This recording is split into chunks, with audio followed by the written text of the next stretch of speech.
Hello बच्चों, कैसे हो आप। आई होप कि आप बहुत अच्छे होंगे और आपकी तैयारी है वो भी बहुत अच्छी चल रही होगी।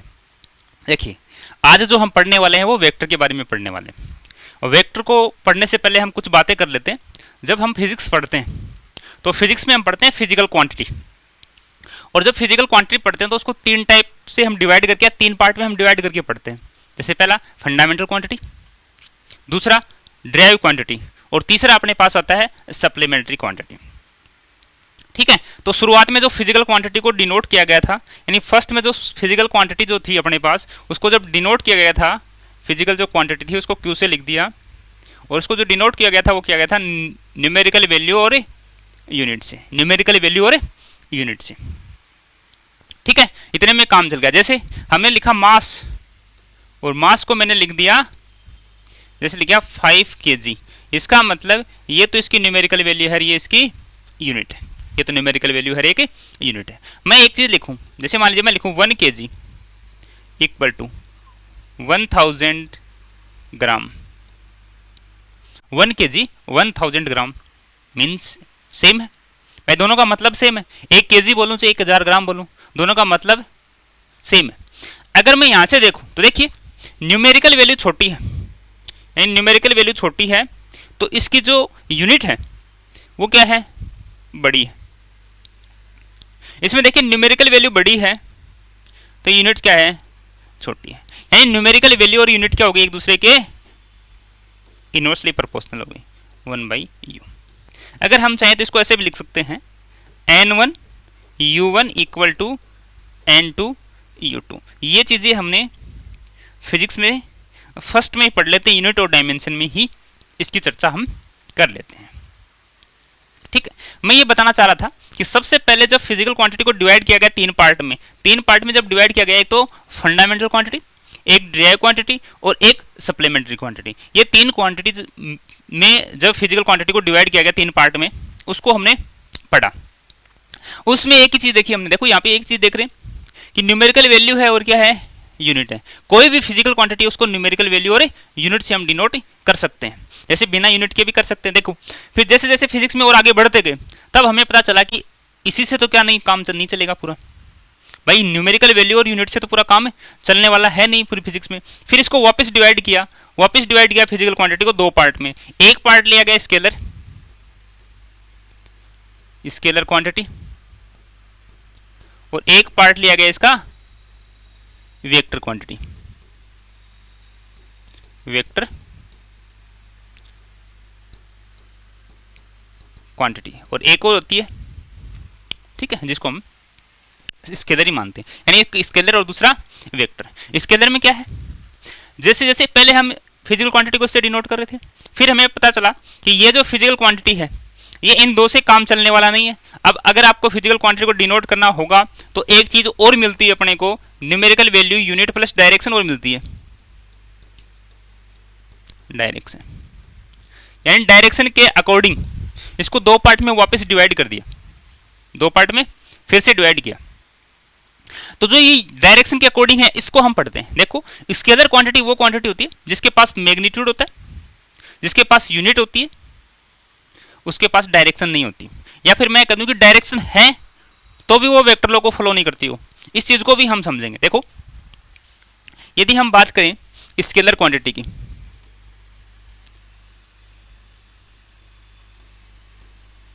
स्केलर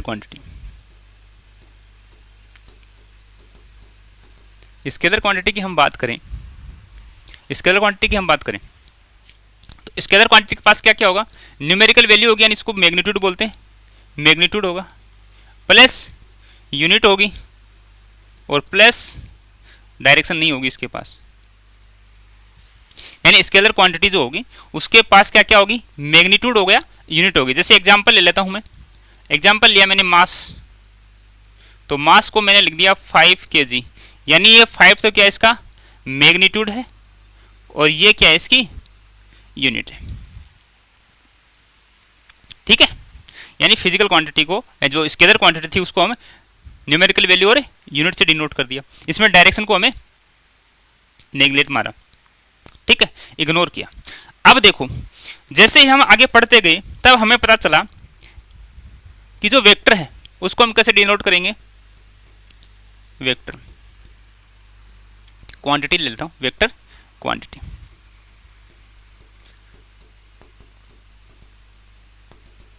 देखो वेक्टर क्वांटिटी के पास क्या क्या होगा, वेक्टर क्वांटिटी जो होगी उसके पास एक तो मैग्नीट्यूड होगा प्लस यूनिट होगी और प्लस डायरेक्शन होगी, डायरेक्शन होगी, यानी एक तो मैग्नीट्यूड होगा, यूनिट होगा और डायरेक्शन होगी। फिर भी हम ये नहीं कहेंगे कि ये फिजिकल ये वेक्टर जो फिजिकल क्वांटिटी है ये वेक्टर ही होगी, इसके साथ इसका क्या होना चाहिए, वेक्टर लॉ फॉलो होना चाहिए। अगर ये तीनों चीज हैं, अगर कुछ वेक्टर के नियम हैं उस नियम को सेटिस्फाई नहीं करता तो ये वेक्टर नहीं, ये क्या है, स्केलर। अगर उसके कोई फिजिकल क्वांटिटी है उसके पास मैग्नीट्यूड भी है, यूनिट भी है, डायरेक्शन भी है, लेकिन अगर वो वेक्टर लॉ को फॉलो नहीं करती, वेक्टर लॉ का मतलब है कि जैसे वेक्टर को किस प्रकार से हम ऐड करेंगे, किस प्रकार से डिवाइड करेंगे, किस प्रकार से इसको सब्ट्रैक्ट करेंगे, ये वाले नियम को अगर वो फॉलो नहीं करता है तो वो फिजिकल क्वांटिटी क्या होगी, फिर वेक्टर नहीं होगी, क्या होगी, स्केलर होगी। बताओ ऐसी कौन सी क्वांटिटी है? तो देखिए इसमें एक ऐसी क्वांटिटी है करंट, कौन सी है, करंट, जिसके पास मैग्नीट्यूड भी होता है, जिसके पास यूनिट भी होती है, लेकिन ये वेक्टर लॉ को फॉलो नहीं करती, इसलिए इसको किस में काउंट किया गया है, इसको काउंट किया गया है स्केलर में। इसको किस में काउंट किया गया है, स्केलर में।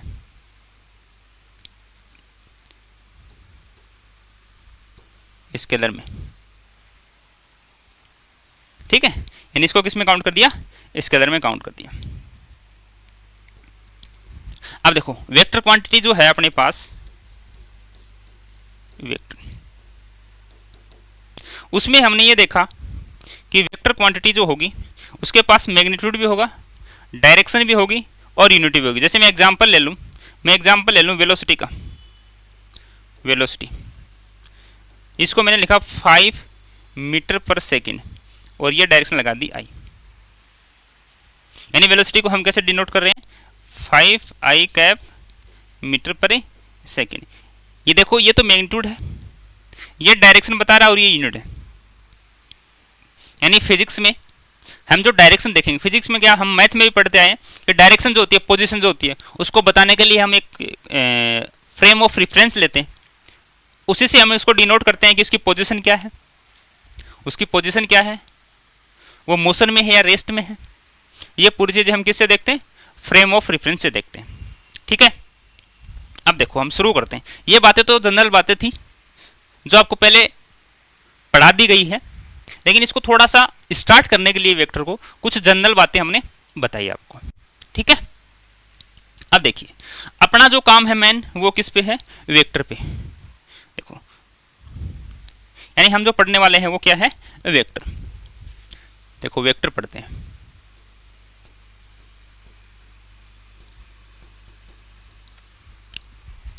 सबसे पहली बात, अगर हम किसी भी ऑब्जेक्ट की पोजीशन डिनोट करते हैं तो उसके लिए हम फ्रेम ऑफ रेफरेंस लेते हैं। अगर हमने मैथ में पढ़ा हो तो इस प्रकार से एक फ्रेम ऑफ रेफरेंस ली हमने, जिसकी 3 डायरेक्शन डिनोट करते हैं, एक्स, वाई और जेड, ठीक है। ये तीनों जो है एक दूसरे की क्या होती है, परपेंडिकुलर होती है, ये डायरेक्शन बताते थे।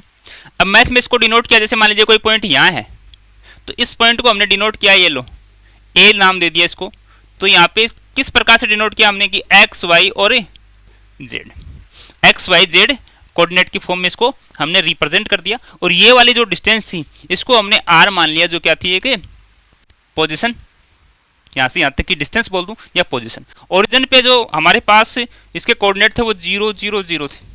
भाई ओरिजिन के जो हमारे पास कोऑर्डिनेट होते हैं वो क्या होते हैं, 0 0 0, ठीक है। इस प्रकार से हमने मैथ में पढ़ा था इसको, 10th क्लास की मैथ में हमने आराम से इसको पढ़ा था। अब देखिए आगे इस प्रकार से हमने एक डिस्टेंस फॉर्मूला भी फाइंड किया था, इसको याद हो तो आपको।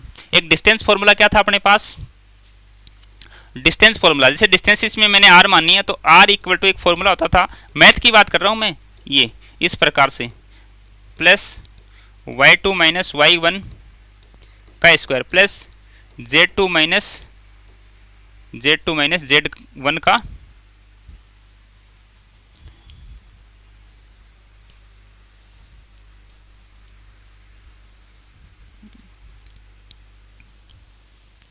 देखो, यानी R equal to x2 minus x1 का whole square plus y2 minus y1 का whole square plus Z2 minus Z1 का होल स्क्वायर। इस प्रकार से हमारे पास एक फॉर्मूला होता था कि दो पॉइंट हमको दे रखे हैं, उसके कोऑर्डिनेट दे रखे हैं और उसके बीच की डिस्टेंस हमें फाइंड करनी है, तो उसके लिए इसको हम डिस्टेंस फॉर्मूला बोलते थे, जो इस प्रकार से हमारे को मिलता था।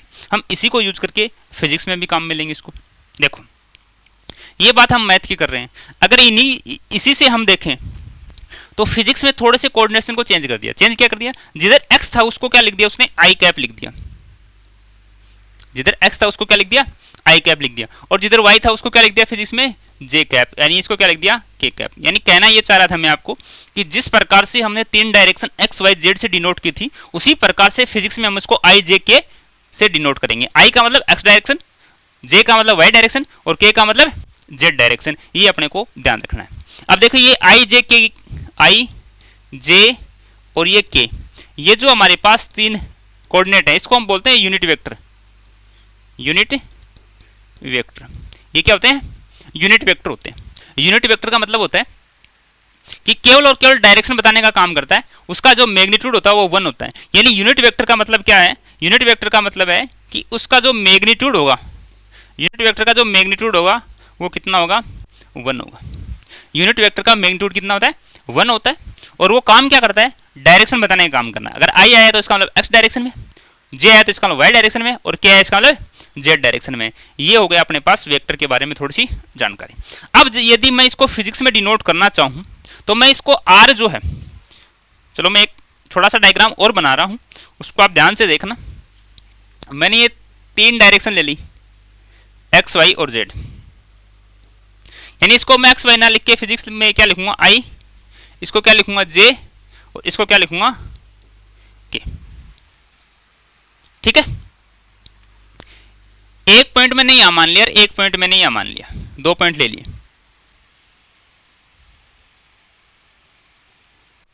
एक मिनट,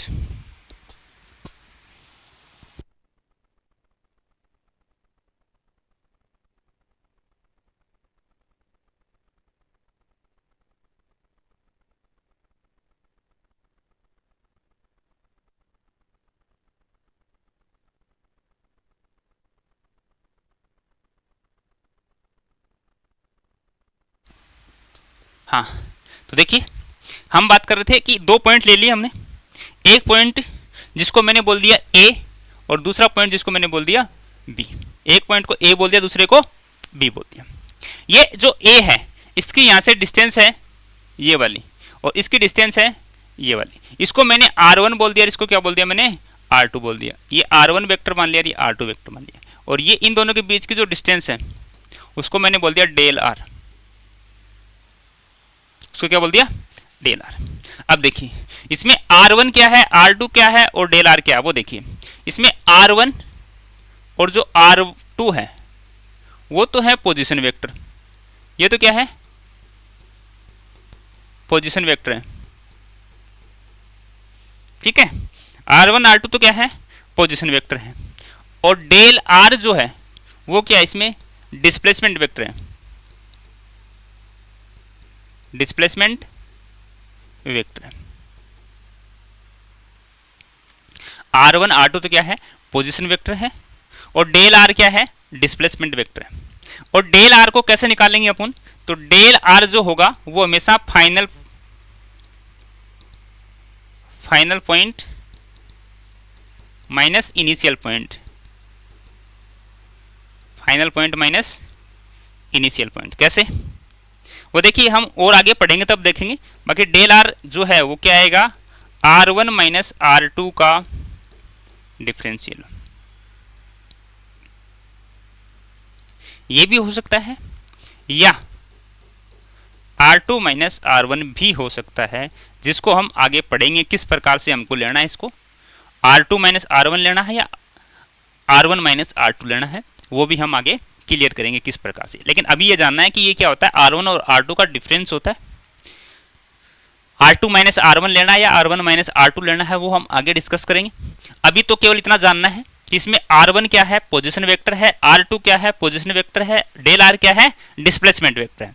अगर हम पोजीशन वेक्टर को डिनोट करें तो हमें पता है कि इस पोजीशन वेक्टर को यदि हम डिनोट करें, जैसे पिछले वाले डायग्राम में हम देखें ना, पिछले वाले में हमें देखें तो यहाँ से देखो इस पोजीशन को हम डिनोट कर रहे हैं एक्स वाई जेड से, एक्स वाई जेड से। अगर इसको फिजिक्स में हम लिखना चाहें आर, तो आर का जो पोजीशन वेक्टर है आर, वो क्या होगा, एक्स आई कैप प्लस वाई जे कैप प्लस जेड के कैप। ये अपने पास इसका पोजीशन वेक्टर आएगा,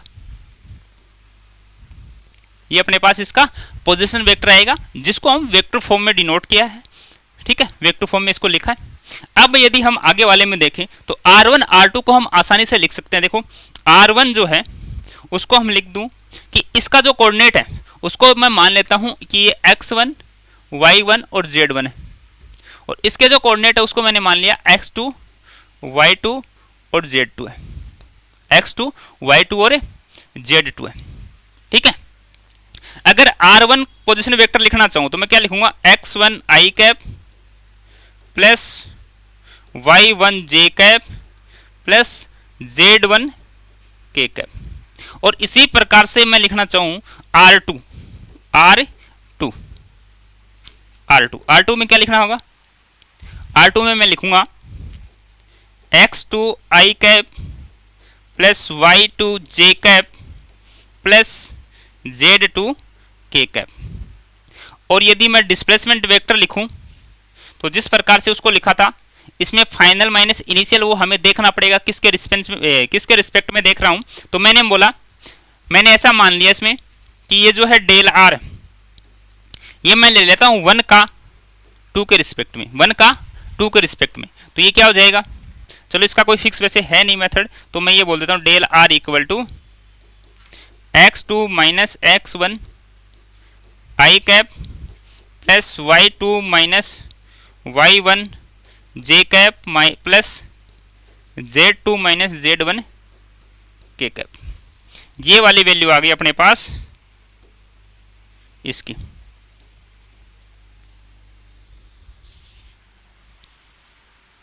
ठीक है, अभी तो केवल अपने को ये जानना था कि R1 क्या है, पोजीशन वेक्टर जिसको किस प्रकार से डिनोट करते हैं, R2 क्या है, पोजीशन वेक्टर जिसको किस प्रकार से डिनोट करते हैं, और डेल R क्या है, इन दोनों का डिफरेंस है जो हम आगे डाल के और इसको अच्छे से सीखेंगे।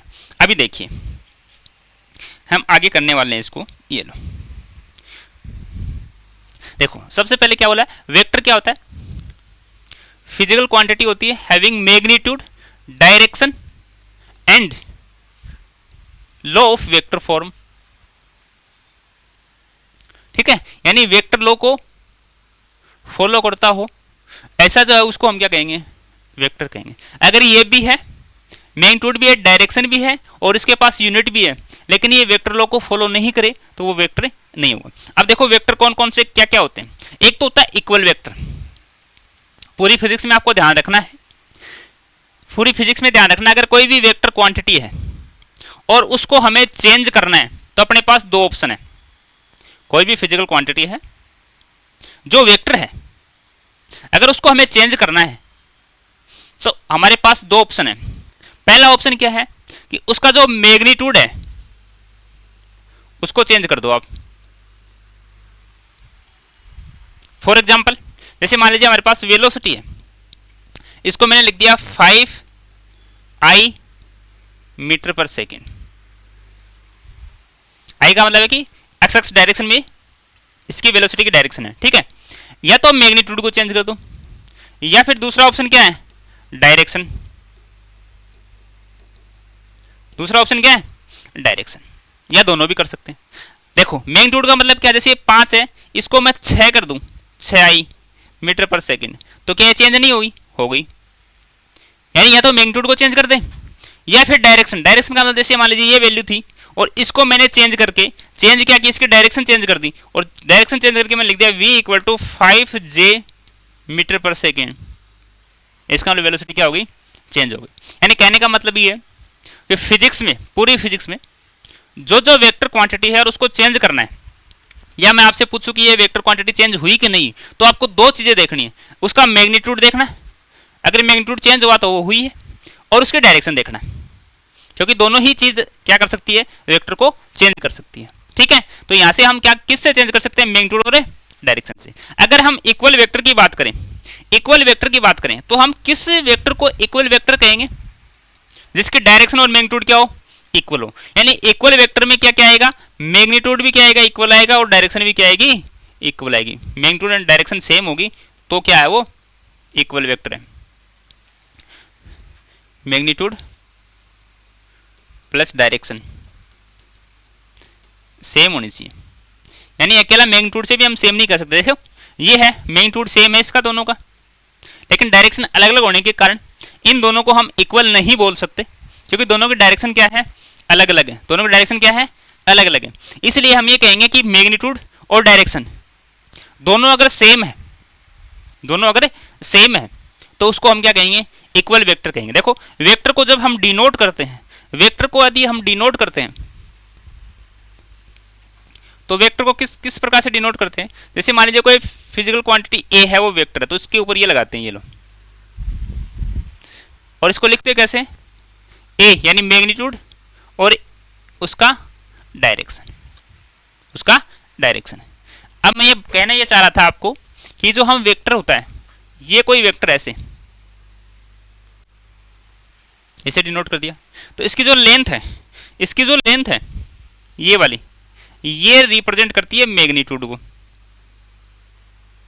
और ये जो आगे वाला जो ऑप्शन है ये किसको रिप्रेजेंट करता है, डायरेक्शन को।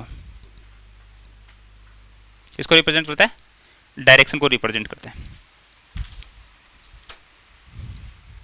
ठीक है, ये अपने पास एक जनरली रिप्रेजेंटेशन आ गया इसका। हाँ, अब हम बात कर रहे थे कि ये जो वैल्यू है इसमें इक्वल वेक्टर को हमने समझ लिया। इक्वल वेक्टर का मतलब है कि उसका मैग्नीट्यूड और डायरेक्शन दोनों इक्वल सेम होंगी तो ही क्या वो इक्वल वेक्टर, वरना वो इक्वल नहीं है। फिर दूसरा है पैरेलल वेक्टर। देखो पैरेलल का मतलब क्या होता है, मान लीजिए मैं ये लूं, पैरेलल वेक्टर लूं, इस प्रकार से मैं मान लीजिए पैरेलल वेक्टर ऐसे ले लिया, एक वेक्टर ये ले लिया, एक ये ले लिया, और एक ये ले लिया, क्या ये पैरेलल है? पैरेलल वेक्टर कैसे पता चलेगा, देखो इनिशियल पॉइंट के बीच की डिस्टेंस और फाइनल पॉइंट के बीच की डिस्टेंस सेम है तो वो पैरेलल है, और सेम है इसका मतलब वो पैरेलल है। अब यहाँ पे हमें पैरेलल तो देख लेंगे, पैरेलल वेक्टर तो हम आराम से पहचान लेंगे कि सेम डायरेक्शन में हो, डायरेक्शन कैसी हो, सेम हो, यानी सेम डायरेक्शन में होगा, और गैप जो है उसके बीच का क्या होगा, भाई डायरेक्शन सेम हो तो गैप सेम ही आना है, क्योंकि अगर मैं इसको आई कैप लिखा, मान लीजिए मैं इसको आई कैप लिखा, इसको भी आई कैप लिखा, इसको भी आई कैप लिखा, तो ये जाना एक ही डायरेक्शन में है, और एक ही डायरेक्शन में जाना है, इसका मतलब अगर ये थोड़ा सा भी इधर हुआ तो ये प्लेन में मोशन करने लग गया, इसके पास दूसरी डायरेक्शन होगी, डायरेक्शन चेंज होगी। इसका मतलब एक ही डायरेक्शन में जब कोई दो वेक्टर या दो से ज्यादा वेक्टर जाएंगे तो उसको हम क्या कह देंगे, पैरेलल वेक्टर कह देंगे। मैग्नीट्यूड का नहीं, मैग्नीट्यूड सबका अलग अलग हो सकता है, देखो तीनों का अलग अलग मैग्नीट्यूड हो सकता है, लेकिन डायरेक्शन क्या होनी चाहिए, सेम होनी चाहिए, तब उसको क्या बोलेंगे, पैरेलल। अब यहाँ पे हमें क्या चीज ध्यान रखनी है, मैं पैरेलल वेक्टर में क्या ध्यान रखनी है, देखो क्वेश्चन में हमारे को डायरेक्ट बोल देता है कि दोनों क्या है, पैरेलल है, और जब पैरेलल बोल देता है तो हमारे को एक चीज ध्यान रखना है कि जब दो वेक्टर पैरेलल होंगे तो उन दोनों वेक्टर के बीच का जो एंगल होगा वो कितना होगा, तो जब भी पैरेलल बोले तो एंगल कितना आएगा, 0 डिग्री, बस ये ध्यान रखना अपने को। भाई पैरेलल तो आप आसानी से पहचान लोगे, और ना ही आपसे पूछने वाला कि ये दोनों पैरेलल है कि नहीं है, ये नहीं पूछने वाला।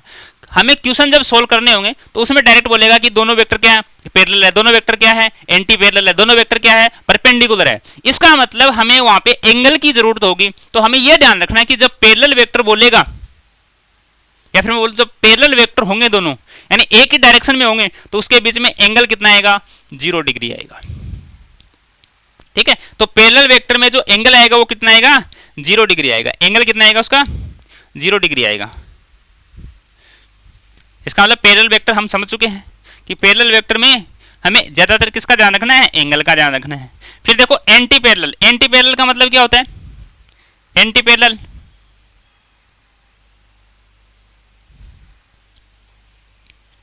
एंटी पैरेलल देखो, एंटी पैरेलल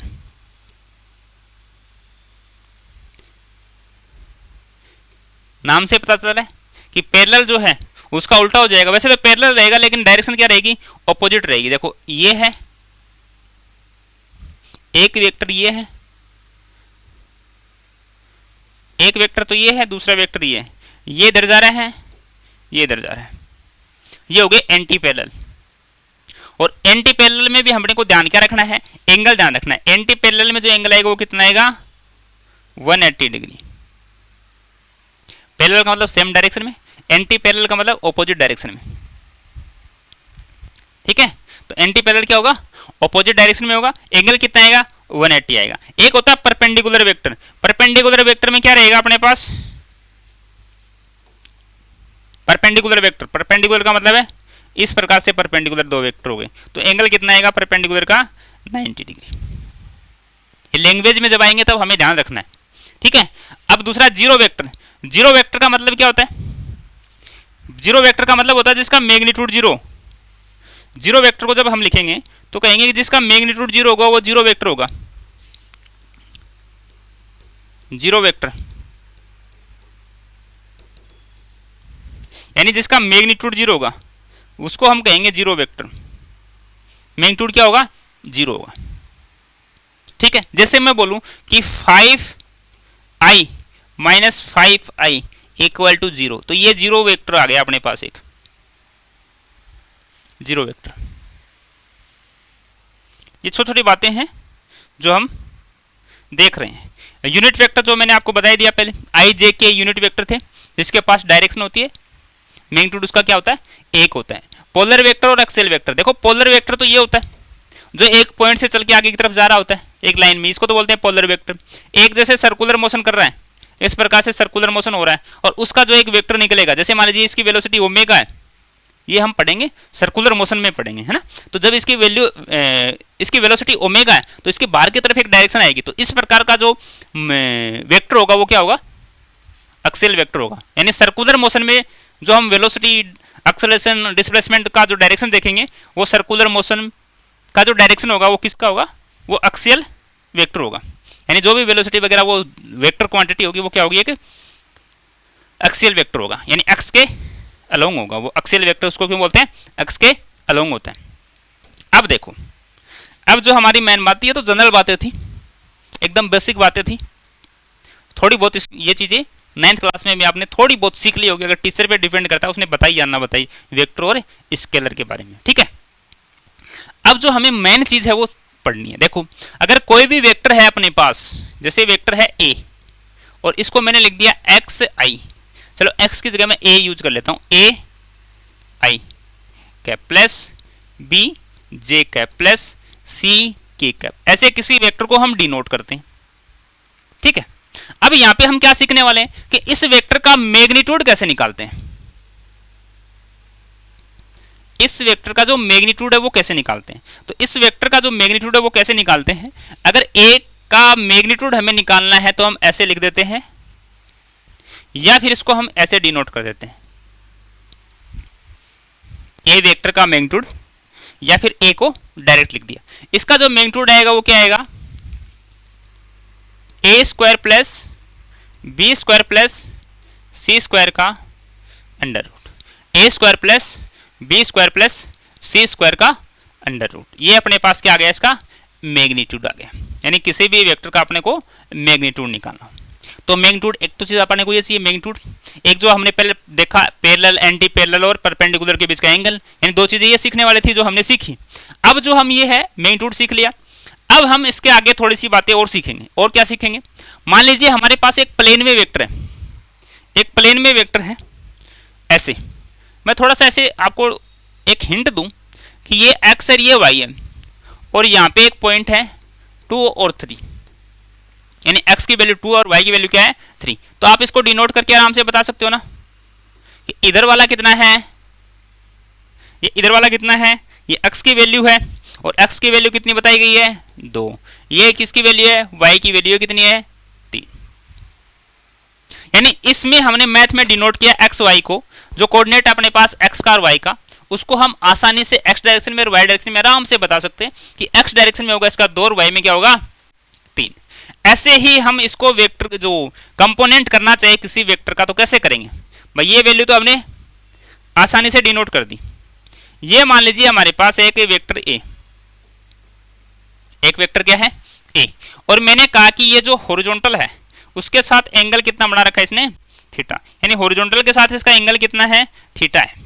जैसे एंगल थीटा बनाया तो इसके दो कंपोनेंट का मतलब है कि ये जो वेक्टर प्लेन में है इसके पास दो डायरेक्शन है, यानी इसके पास x का कंपोनेंट भी है, इसके पास y का कंपोनेंट भी है। तो हमें ये बताना है कि इसका x का कंपोनेंट कौन सा होगा, y का कितना होगा, ये बताना अपने को। या फिर मैं बोलूं कि देखो ये ऐसे जा रहा प्लेन में, इसके पास दो डायरेक्शन है, एक ये वाली डायरेक्शन है, एक ये वाली डायरेक्शन है। अगर हमें इस a वेक्टर की वैल्यू इस वाली डायरेक्शन में चाहिए तो कितनी होगी, और इस वाली डायरेक्शन में चाहिए तो कितनी होगी। देखो इसकी थीटा वाली डायरेक्शन में चाहिए तो हमेशा क्या लिखोगे, ए कोस थीटा लिखोगे। जिसके साथ थीटा बना हुआ होगा उसके साथ कोस का कंपोनेंट आएगा, ठीक है। तो ए कोस थीटा और दूसरा हो जाएगा ए साइन थीटा, ए साइन थीटा। एक तो आ गया अपने पास ए कोस थीटा और दूसरा क्या आ गया, ए साइन थीटा, ठीक है। तो जब भी हमारे को वेक्टर मिले दो डायरेक्शन में तो उसकी दोनों जो अलग अलग डायरेक्शन है वो आप आराम से डिनोट कर सकते हो। जिस डायरेक्शन के साथ एंगल बना हुआ है उसको कोस का कंपोनेंट लिखेंगे, और जिसके साथ एंगल नहीं बना हुआ वो किसका होगा, साइन का। जैसे इसको हम एग्जांपल से समझे, एक एग्जांपल से हम इसको अच्छे से समझे। एग्जांपल क्या है, एग्जांपल इस प्रकार से लेके ये मान लीजिए अपने पास एक वैल्यू, ये है अपने पास एक वेक्टर, ये वेक्टर है, इसकी वैल्यू है 10 मीटर पर सेकेंड, ठीक है। और ये वाला जो एंगल है इसका कितना है, मान लीजिए 60 डिग्री। ये एंगल कितना है, 60 डिग्री। हम इसको आगे करेंगे, क्वेश्चन करेंगे इस पे, तो आराम से समझ पाएंगे इसको। देखो ये 10 अपने पास कोई वेक्टर है, इसका ये एंगल बना हुआ कितना, 60 डिग्री। तो क्या ये वाला कंपोनेंट हम बता सकते हैं इसका, बिल्कुल बता सकते हैं। ये वाला कंपोनेंट क्या आएगा इसका, देखो ये टेन थीटा वाला कंपोनेंट क्या लेंगे, कोस के साथ कोस थीटा, यानी कितना आ गया, 10 मल्टीप्लाई कोस 60 की वैल्यू कितनी होती है, 1/2, और यहाँ से इसकी वैल्यू कितनी आ गई, 5 metre per second, 5 metre per second. अच्छा ये वाली कितनी आ गई, ये देखो 10 मल्टीप्लाई साइन 60, और साइन 60 की वैल्यू कितनी होती है, 10 मल्टीप्लाई √3/2 होती है, 2 से काटा है तो कितना आ गया, 5√3, 5√3। यानी ये वाला कंपोनेंट इसका वर्टिकल कंपोनेंट कितना आ गया, 5√3, हॉरिजॉन्टल कंपोनेंट कितना आ गया इसका, 5 मीटर पर सेकेंड। कुछ समझ में आया? चलो इसको हम अच्छे से करते हैं, एक एग्जांपल लेते हैं अपन।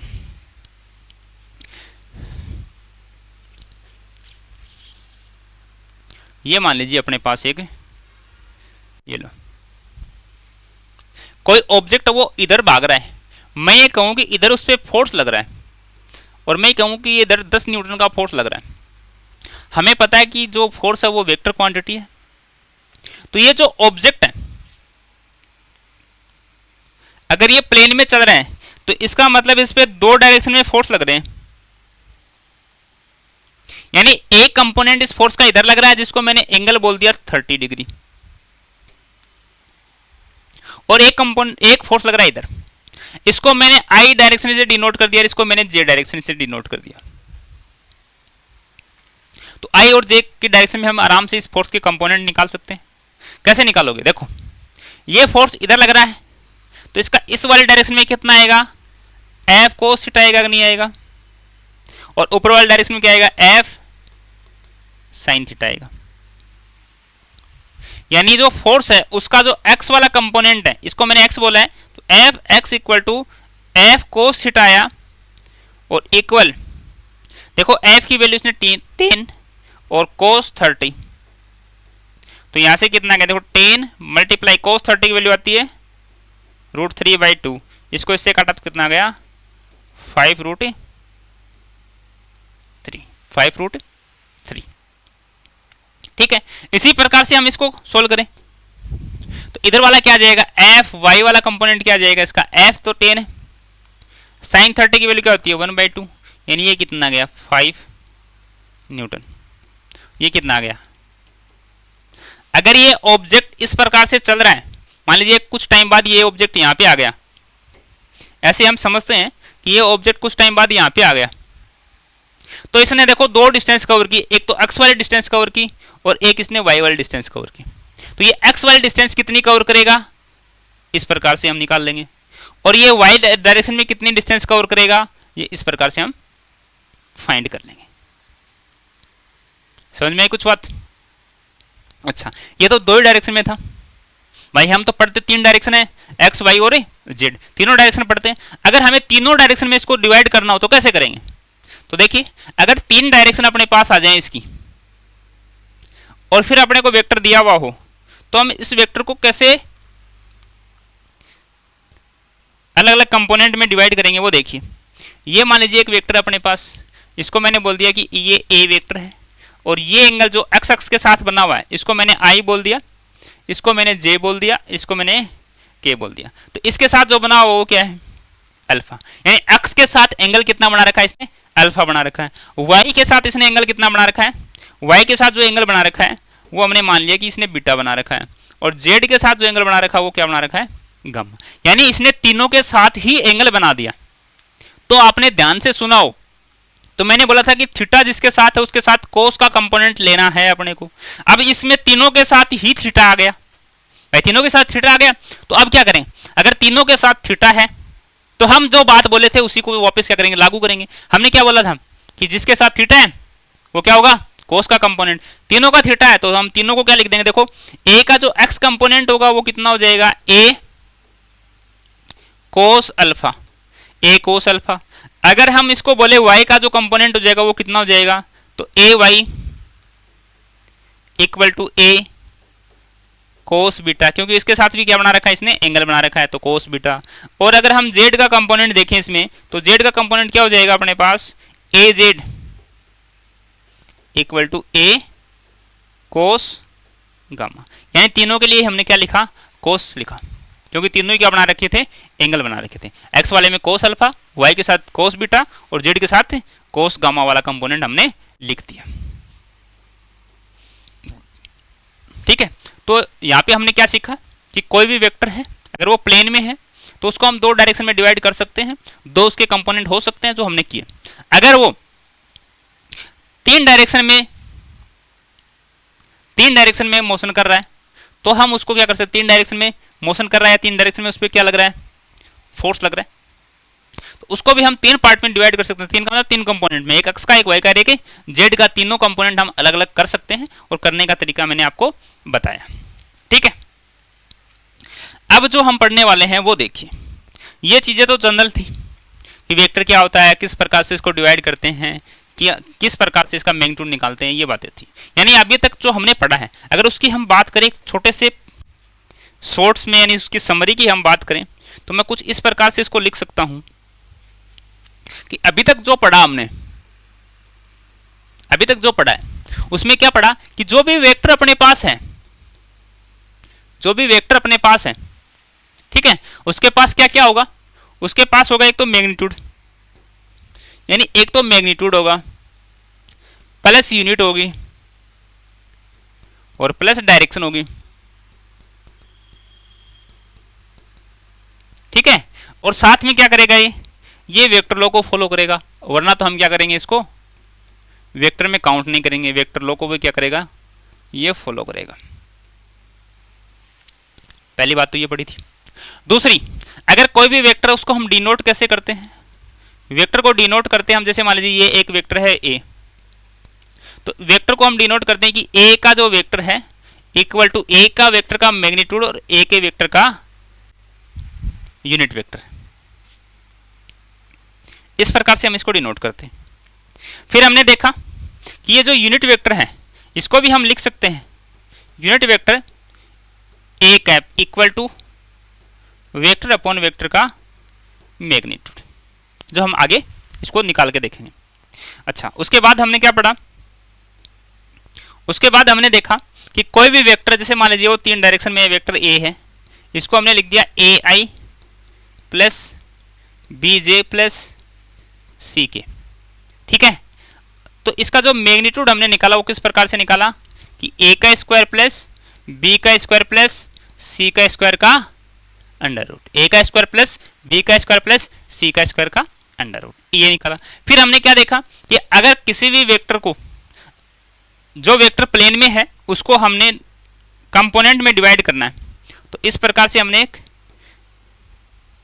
ये लो, ये दो कंपोनेंट थे अपने पास, ये कोई वेक्टर था ए मान लो इसको, अगर इसके साथ थीटा एंगल बना रखा है तो ये वाला कंपोनेंट कौन सा हो जाएगा, ए कोस थीटा, और ये क्या हो जाएगा, ए साइन थीटा, ए कोस थीटा और ए साइन थीटा। अगर यही तीन डायरेक्शन में हो ऐसे, और इसमें एक वेक्टर हो अपने पास, ये लो, जिसको मैंने ए बोल दिया, और इसके साथ इसने अल्फा बना रखा है, और दूसरे के साथ इसने बीटा बना रखा है, वाई वाले के साथ, इसके साथ बीटा बना रखा है और इसके साथ गामा बना रखा है। इसको मैंने एक्स यानी आई कैप बोल दिया, इसको जे कैप बोल दिया, इसको के कैप। ठीक है, तो इसका जो कंपोनेंट आएगा वो क्या आएगा अपने पास, अगर हम एक्स डायरेक्शन में देखें तो ए एक्स क्या आएगा, ए कोस अल्फा आ जाएगा, और इसको यदि हम वाई डायरेक्शन में देखें तो ए वाई क्या आ जाएगा, ए कोस बीटा आ जाएगा। अगर हम इसको जेड डायरेक्शन में देखें तो ए जेड की वैल्यू क्या आ जाएगी, ए कोस गामा। इन तीनों डायरेक्शन में ये आ गए अपने पास वैल्यू। यानी अभी तक हमने बस पूरा इतना सा देखा, एंटी पैरेलल पैरेलल वगैरह वो तो अपने को जनरल बातें थी, जैसे क्वेश्चन करेंगे तो भी बीच बीच में बताते रहेंगे तो भी वो क्या हो जाएगा, क्लियर हो जाएगा। लेकिन ये वाली जो वैल्यू थी इसको हमने, इतनी चीजें अभी अपने पढ़ी है, इतनी चीजें क्लियर है।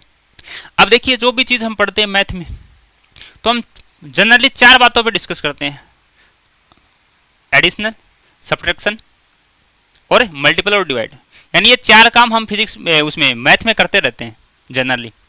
तो यदि हम इस वेक्टर क्वांटिटी की बात करें तो कोई भी क्वांटिटी होगी या तो उसको हम क्या करेंगे, ऐड करेंगे, या उसको सब्ट्रैक्ट करेंगे, या उसको मल्टीप्लाई करेंगे, या उसको क्या करेंगे, डिवाइड करेंगे। तो देखिए अगर यहाँ पे यदि मैं बात करूँ कि इसको हम ऐड कैसे करते हैं, तो देखो सिंपल है। अगर स्केलर क्वांटिटी होती तो हमने पहले भी पढ़ा था कि अगर स्केलर क्वांटिटी होती तो इसको डायरेक्ट जैसे मैथ में हम कैलकुलेशन करते हैं वैसी प्रकार से हम कैलकुलेट कर देते।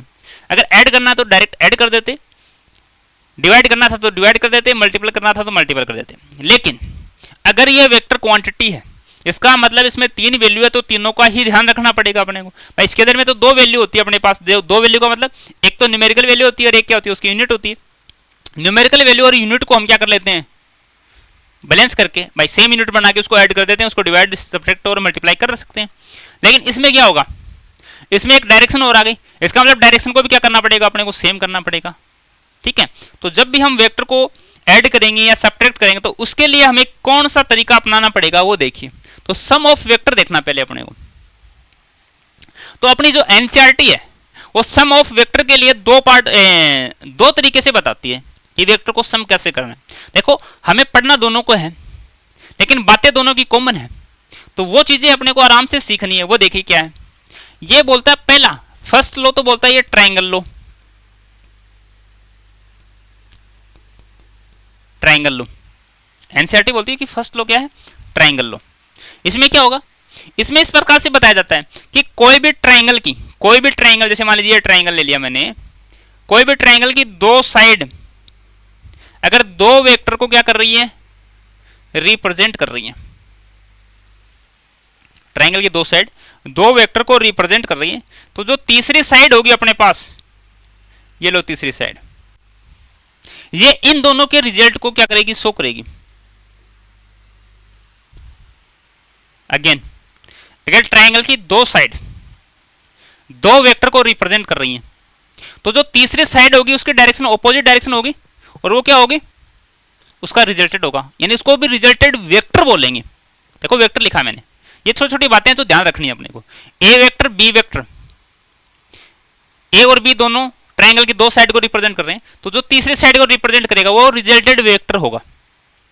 तो इसको हम ऐसे लिख सकते हैं कि जो ए और बी को ऐड किया, इसका मतलब हमने आर जो है वो फाइंड किया ए प्लस बी से, ये तो हो गया इसका वेक्टर सम। अगर इसका हमें मैग्नीट्यूड निकालना हो तो उसको किस प्रकार से हम रिप्रेजेंट करेंगे वो भी देखना, और किस प्रकार से उसको हम निकालेंगे वो भी देखना। देखो इसको रिप्रेजेंट तो ऐसे कर सकते हैं कि आर को अकेला आर लिख दें, या फिर इसके ऊपर मैग्नीट्यूड लगा के ये लिखते हैं ऐसे आर, या फिर कई बार हम इसको ये भी लिख देते हैं ए प्लस बी का मैग्नीट्यूड। तीनों का मतलब एक ही है, तीनों का मतलब है कि इसकी वैल्यू का जो रिजल्ट है उसका हमें मैग्नीट्यूड निकालना है। तो या तो हम r लिख दें या r का मैग्नीट्यूड लिख दें या फिर वाली a प्लस बी की वैल्यू लिख दें। ठीक है, इसका जो मैग्नीट्यूड होता है अपने पास वो क्या होता है वो देखिए। देखो r की जो वैल्यू होती है वो क्या होती है, a का स्क्वायर प्लस b का square plus 2 ab cos theta का अंडर रूट। ये हमारे पास रिजल्ट की वैल्यू होती है, जो a का स्क्वायर प्लस b का square plus 2 ab cos theta. हम फॉर्मूला यूज करके इसकी जो वैल्यू है वो हम निकाल सकते हैं जब हमारे पास न्यूमेरिकल वैल्यू हो। एक चीज इसमें ध्यान रखनी है, जो एंगल है ना, एंगल जो लेंगे अपन, ये एंगल a और b के बीच का एंगल है, ये थीटा क्या है, एंगल है।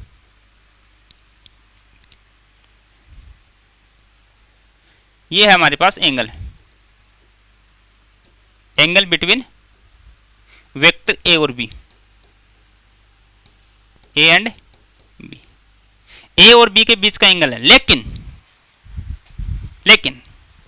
मान लीजिए मैं एक डायग्राम बनाऊं, ऐसे मैंने एक डायग्राम ये बनाया, ये एक वेक्टर है, ये दूसरा वेक्टर, इसको मैंने ए वेक्टर बोल दिया, इसको मैंने क्या बोल दिया, बी वेक्टर, और ये मैंने थीटा बोल दिया। दूसरा एक मैंने इस प्रकार से लिया, ये लो, इसको मैंने थीटा बोल दिया। एक मैंने इस प्रकार से लिया, इसको थीटा बोल दिया। भाई है तो तीनों ही थीटा। इसमें यहाँ पे थीटा जो है वो कौन सी वैल्यू लेंगे, यहाँ पे जो थीटा की वैल्यू लेंगे वो कौन सी लेंगे। तो ध्यान रहे दोनों वेक्टर के बीच का जो एंगल हमें लेना है, उसमें यह चीज ध्यान रखनी है अपने को कि ए और बी के बीच का एंगल तो बनेगा, लेकिन तीनों ही ए और बी के बीच के एंगल हैं। अगर इसमें हमें कोई एक एंगल लेना है तो सही एंगल कौन सा होगा, या फिर मैं बोलूं कि यहाँ पे कौन से एंगल की वैल्यू रखनी है। तो देखो एक तो ये रख सकते हैं, एक ये रख सकते हैं, ये वाला एंगल नहीं लेंगे। मतलब ये जो एंगल है, ये जो एंगल है, ये दोनों वेक्टर की या तो टेल से टेल मिली होनी चाहिए, पूंछ से पूंछ मिली होनी चाहिए, या सर से सर मिला हुआ होना चाहिए। देखो ये सर से सर मिला हुआ है ऐसे, ये इसका देखो पूंछ से पूंछ मिली हुई है, या तो हेड से हेड या टेल से टेल कांटेक्ट करने पे जो एंगल बनेगा वो लेंगे अपन। अगर नहीं मिला अपने को एंगल वो, तो हम वो एंगल निकाल लेंगे। वो कैसे निकालेंगे वो भी हम बात करेंगे। लेकिन अगर हमें एंगल जो है वो टेल से टेल मिला के या हेड से हेड मिला के नहीं मिल रहा, तो हम वो एंगल बनाएंगे। ठीक है, तो यानी यहाँ पे हम क्या बताना चाह रहे थे कि ये एंगल जो है इसका विशेष ध्यान रखना कि एंगल कब लेना है, कौन सा लेना है। ठीक है, यानी हमने जो रिजल्ट की वैल्यू निकाली आर, वो कुछ इस प्रकार से निकाली है, R equal to A square plus B square plus 2ab cos theta का रूट। अगर मेरे को r की मैक्सिमम वैल्यू चाहिए तो मैं क्या कर सकता हूं, इसमें मेरे को r की मैक्सिमम वैल्यू चाहिए तो मैं क्या कर सकता हूं, मैं देखो इसमें कोई भी चीज ये तो चेंज नहीं कर सकता a प्लस बी वाले तो, लेकिन मैं मैक्सिमम के लिए cos को मैक्सिमम रख सकता हूं। और cos की जो मैक्सिमम वैल्यू होती है वो कितनी होती है भाई, cos की जो maximum, cos theta equal to maximum कितना होता है, 1। यानी cos थीटा की जो मैक्सिमम वैल्यू होती है वो क्या होती है, 1 होती है। तो इसका मतलब मैंने यहाँ पे 1 पुट किया, तो ये कुछ इस प्रकार से बना, A square plus B square plus 2ab, A plus B का होल स्क्वायर बन गया, नहीं बन गया। यानी इसको मैं ऐसे लिख दूं, ए प्लस बी का होल स्क्वायर का अंडर रूट, ये आर मैक्सिमम है अपने पास। अगर मैं इसको थोड़ा सा और करूं आर मैक्सिमम, तो मैं इसको a प्लस बी लिख सकता हूं। मतलब क्या हुआ इसका, अगर दो वेक्टर एक ही डायरेक्शन में जा रहे हैं या पैरेलल हैं, तो उसका जो रिजल्टेड आएगा वो मैक्सिमम आएगा। भाई दो वेक्टर एक ही डायरेक्शन में, जैसे a भी इधर ही है और b वेक्टर भी इधर ही है, तो इसमें एक ही डायरेक्शन में होने पे जो a प्लस बी दोनों का रिजल्ट आएगा सेम डायरेक्शन में, वो ये आएगा, और ये मैक्सिमम वैल्यू होगी उसकी। ये क्या होगी, मैक्सिमम। अगर इसकी मैं मिनिमम वैल्यू की बात करूं तो इसकी मिनिमम वैल्यू क्या होगी, तो देखो A square plus B square minus नहीं प्लस 2ab कोस थीटा। अब देखो मिनिमम वैल्यू में जो कोस थीटा है इसकी वैल्यू क्या आनी चाहिए, मिनिमम आनी चाहिए, और वो कितनी होती है भाई कोस थीटा की या कोस की मिनिमम वैल्यू -1 होती है और मैक्सिमम वैल्यू क्या होती है +1 होती है। तो यहां से क्या आ गया -1 आ गया। यहां से यदि मैं देखूं आर मिनिमम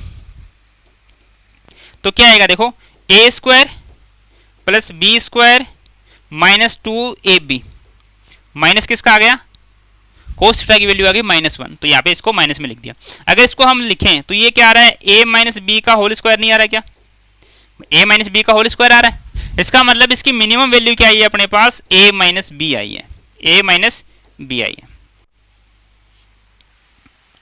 अगर दो वेक्टर ऑपोजिट डायरेक्शन में, जैसे एक वेक्टर इधर जा रहा है और दूसरा वेक्टर जो है मान लीजिए वो इधर जा रहा है, और दोनों के बीच में एंगल कितना है 180 का, तो वो उस वेक्टर का जो रिजल्टेड निकल के आएगा वो क्या आएगा, मैक्सिमम आएगा। अब इसको थोड़ा सा एग्जांपल से समझते हैं। मान लीजिए हमारे पास ये ऑब्जेक्ट है, इस पे इधर लग रहा है 5 न्यूटन का फोर्स और दूसरा इधर लग रहा है, वो लग रहा है 10 न्यूटन का फोर्स। तो आप इस पे नेट फोर्स बता सकते हैं भाई, कॉमन सेंस से बता सकते हैं। अगर एक ही ऑब्जेक्ट पे दो फोर्स लग रहे हैं, एक 5 न्यूटन का एक 10 न्यूटन का, एक ही डायरेक्शन में लग रहा है, इसका मतलब इस ऑब्जेक्ट पे टोटल फोर्स कितना लग रहा है 15 न्यूटन, यानी ये मैक्सिमम वैल्यू होगी कि नहीं होगी। इसी प्रकार से जैसे मान लीजिए ये ऑब्जेक्ट था अपने पास, ये एक ऑब्जेक्ट था और इस ऑब्जेक्ट पे दो फोर्स लग रहे हैं, एक इधर लग रहा है 10 न्यूटन का और इधर लग रहा है 5 न्यूटन का। तो आप इस पे फोर्स बताओ नेट कितना आएगा, इस पे जो नेट फोर्स आएगा वो कितना आएगा 10 - 5, यानी 10 - 5 = 5 न्यूटन। अब आपको ये चीजें क्लियर समझ में आई होगी कि अगर सेम डायरेक्शन में दोनों को ऐड कर दो वही उसकी मैक्सिमम वैल्यू होगी, अगर ऑपोजिट डायरेक्शन में हो तो उसको माइनस कर दो वही क्या होगी, उसकी वैल्यू होगी। यानी अभी आपने क्या देखा, इसका रिजल्ट निकालना सीखा। अब जो रिजल्ट है वो भी एक वेक्टर है भाई, हमने इस प्रकार से लिखा था इसको, एक वेक्टर को ये लिया, एक वेक्टर के लिए ये लिया और इसमें जो हमारे पास ये इसका रिजल्टेड आया, ऐसे हमने लिखा है। तो रिजल्टेड आया वो भी तो वेक्टर ही आया। जैसे मान लीजिए ये ए वेक्टर था, ये बी वेक्टर था और इसका मिला करके हमारे पास वेक्टर जो लिखा वो सी लिख सकते हैं, या फिर मैं लिखूं आर वेक्टर आया। आर वेक्टर आया तो इसका मतलब इसकी भी डायरेक्शन तो होगी, आर वेक्टर है इसका मतलब इसकी भी तो क्या होगी, डायरेक्शन होगी। अब इसकी डायरेक्शन हम दो तरीके से बता सकते हैं, या तो मैं बोल दूं कि ए के साथ इतना एंगल बनाया है, या फिर मैं बोल दूं कि बी के साथ इतना एंगल बनाया हुआ है। और दोनों ही डायरेक्शन हम बता सकते हैं कि ए के साथ इतने डिग्री का एंगल बना है, बी के साथ इतने डिग्री का एंगल बना है, तो हम आराम से उसकी डायरेक्शन समझ सकते हैं। अब देखिए इसमें मैं ए को ले रहा हूं कि ए के साथ इसका जो एंगल बना है उसी से हम डायरेक्शन डिनोट कर रहे हैं, और उसको बोल दिया मैंने अल्फा। उसको क्या बोल दिया, अल्फा बोल दिया। इसको निकालने का तरीका क्या है वो देखना है। अगर मैं इसकी बात करूं तो अभी हमने सीखा था कि इसमें जो एंगल बनाना है वो क्या लेना है अपने को, हेड से हेड या टेल से टेल का लेना है। तो ये एंगल मैंने मान लिया थीटा। थोड़ा सा आगे बढ़ाया, आगे नहीं बढ़ाया, इसको मैं ऐसे मान लेता हूं कि ये जो है बी, इसके दो कंपोनेंट किए, ये वाला कंपोनेंट मैंने किया बी कोस थीटा और इधर वाला जो कंपोनेंट है वो क्या आया मेरे पास, बी साइन थीटा। अगर मैं इसको इस प्रकार से डिनोट कर लूं, भाई हमें क्या करना है, इसको सोल्व करना है, तो मैं इस प्रकार से इसको डिनोट कर लूं कि ये हो जाए ए प्लस बी कोस थीटा, नीचे वाला यहां से यहां तक, और ये क्या अपने पास बी साइन थीटा। चीजों को समझना अपने को। और ये क्या अपने पास अल्फा है, ये क्या है अल्फा। अगर हम ए के साथ एंगल एंगल बता दें तो वो डायरेक्शन पता चल जाएगी अपने को। 45 पे इसका मतलब बीचों बीच जा रहा है, 30 पे इसका मतलब ए की तरफ है झुका हुआ है, 60 पे तो ए से थोड़ा ज्यादा दूर है, बी के पास है। इस प्रकार से हम क्या बता सकते हैं, इसको एंगल में डिनोट करके बता सकते हैं। अब यदि मैं बोलूं कि इसमें अल्फा निकालना है तो हमारे पास देखो अल्फा के सामने एक आ गया, परपेंडिकुलर वाली साइड आ गई, एक देखो ये हाइपोटेनस होगी क्योंकि ये 90 डिग्री है, तो ये क्या आ गया, बेस आ गया। परपेंडिकुलर और बेस का जो रिलेशन बताता है वो कौन बताता है अपने पास, टेन थीटा। यानी टेन अल्फा की वैल्यू क्या हो जाएगी, परपेंडिकुलर अपॉन बेस। और परपेंडिकुलर अपॉन बेस लिखें तो देखो tan alpha equal to perpendicular कितना है, बी साइन थीटा अपॉन में A plus B cos theta, A plus B cos theta. अगर इसको मैं थोड़ा सा और आगे लेके जाऊं, मैं थोड़ा सा और इसको आगे सोल्व करूं, तो टेन अल्फा इक्वल टू मैं ऐसे लिख दूं क्या, y by x, y by x, क्योंकि ये वाला कोऑर्डिनेट मैंने y ले लिया और ये वाला क्या ले लिया, x ले लिया। तो हमें पता है परपेंडिकुलर बाई बेस, तो y बाई एक्स भी हम क्या कर सकते हैं, इसको लिख सकते हैं। ठीक है, वरना इसका ये हो गया अपने पास ड्राइव फॉर्मूला ये वाला।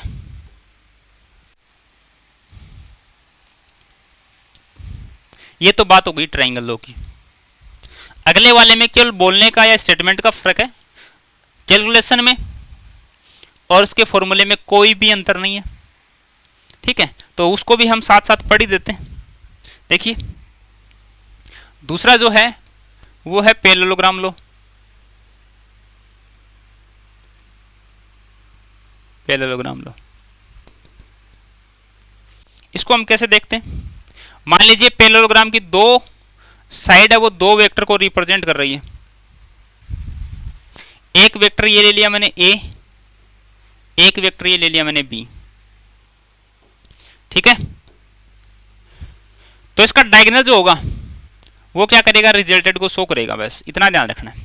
अगर ये दोनों के बीच में एंगल थीटा है, तो इस रिजल्टेड के बीच में एंगल कितना मान रहे थे अपन, अल्फा मान रहे थे, तो ये डायरेक्शन भी बता देगा। यानी हमारे पास पैरेललोग्राम है, उसकी दो साइड जो है वो दो वेक्टर को रिप्रेजेंट कर रही है, तो उसका जो डायगोनल होगा वो किसको रिप्रेजेंट करेगा, रिजल्ट को रिप्रेजेंट करेगा। यानी यहां से भी हम क्या लिख सकते हैं, R equal to A plus B लिख सकते हैं, और पूरी प्रोसेस वो की वो करें तो हमारे पास आर की वैल्यू भी आ जाएगी। आर की वैल्यू क्या आएगी, R equal to root of A square plus B square plus 2ab cos theta.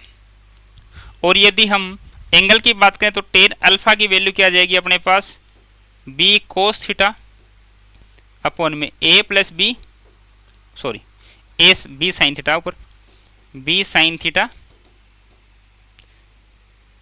Upon A plus B cos theta. ये अपने पास वैल्यू आ गई।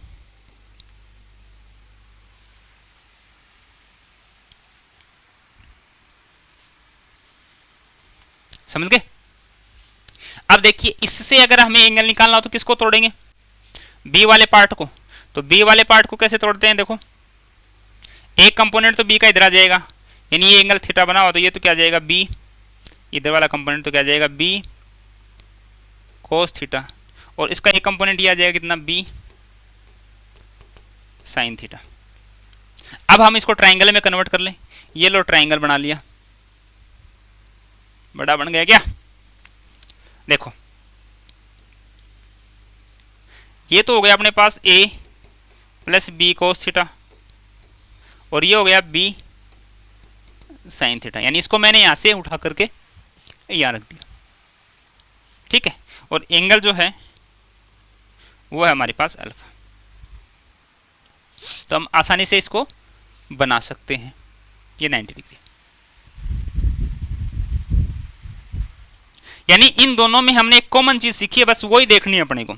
वो कॉमन चीज क्या है अपनी, वो कॉमन चीज ये है कि आर जो रिजल्टेड आएगा अपने पास ए प्लस बी, उसमें हमें ए प्लस बी का, यानी ज्यादातर हम बातें जो करेंगे इक्वेशन में वो इस प्रकार से दी हुई होगी। इसका जो वैल्यू आएगा वो A square plus B square plus 2ab cos theta का अंडर रूट। ठीक है, अगर मैं इसको ऐसे लिखूं a माइनस बी, तो ये क्या आ जाएगा, root of A square plus B square plus 2, अच्छा माइनस है ना, तो माइनस 2ab कोस थीटा। एक हमने एंगल देखा जैसे टेन अल्फा, तो एक तो लिखा इसमें b साइन थीटा अपॉन में a plus B cos theta, और इसी को हमने क्या लिख दिया, y बाई एक्स। ये y बाई एक्स कब काम में लेंगे, ये वाली वैल्यू कब काम में लेंगे, ये भी हम अभी देखेंगे। जैसे मान लीजिए मैं एक एग्जांपल लूं ताकि ये क्लियर हो जाए चीजें, कि हमने जो लिखा है उसको सेटिस्फाई कर दें कि जो हमने लिखा वो सही है क्या, उसके लिए हम क्या करते हैं, इसको सोल्व करते हैं। देखिए मैं ये बोलता हूं कि एक ऑब्जेक्ट है, ये एक ऑब्जेक्ट है, चलो इसको बड़ा बना लेता हूं मैं ऑब्जेक्ट, ये एक ऑब्जेक्ट अपने पास, ये एक ऑब्जेक्ट है, इस पे मैं दो फोर्स अप्लाई करता हूं। एक फोर्स तो मैं करता हूं इधर, ये लो, जिसको मैंने बोल दिया कि ये 10 न्यूटन का फोर्स मैंने लगाया है, और एक फोर्स जो है वो मैं इधर अप्लाई करता हूं ये, और मैंने कहा इसके बीच में जो एंगल है वो 60 डिग्री का है, और दूसरा जो फोर्स लगाया वो मैंने 5 न्यूटन का ही लगाया है। कितने न्यूटन का लगाया? 5 न्यूटन का लगाया। अब देखिए एक ही पॉइंट पे दो डायरेक्शन आ गई, तो ऑब्जेक्ट तो दोनों डायरेक्शन में नहीं जाएगा ना भाई, ये तो अपने कॉमन सेंस की बात है। अगर हम इस ऑब्जेक्ट को इधर भी खींच रहे हैं इधर भी खींच रहे हैं, तो ये तो हो नहीं सकता कि ऑब्जेक्ट इधर भी चला जाए इधर भी चला जाए भाई, दोनों साथ तो नहीं हो सकते। अब इस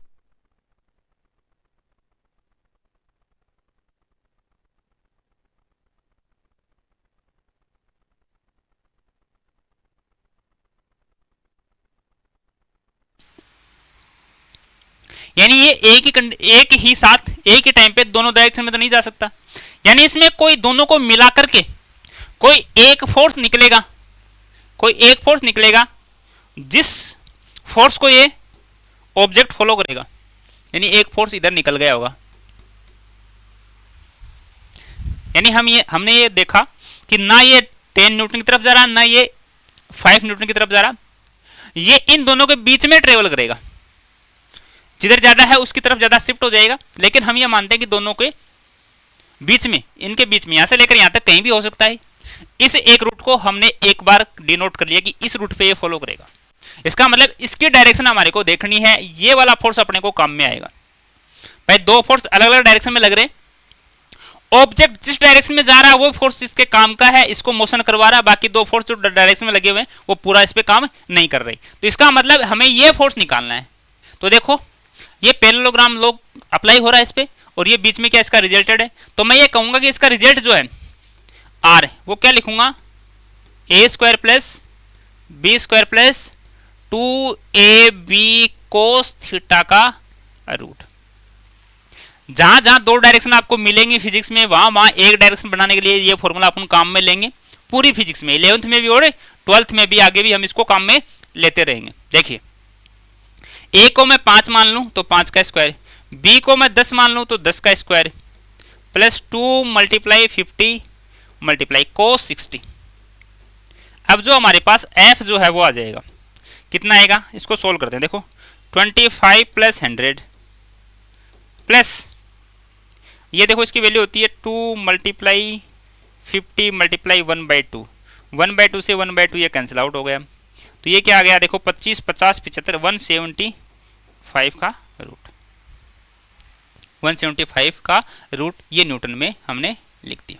अगर इसको हम और सोल्व करना चाहें तो ये इस प्रकार से सोल्व हो जाएगा कि 25 मल्टीप्लाई 7 ये रूट, यानी इसको हम ऐसे लिखते हैं 5√7 न्यूटन, 5√7 न्यूटन के फोर्स से ये चलेगा, और उसकी वैल्यू ये आ गई अपने पास, वेक्टर।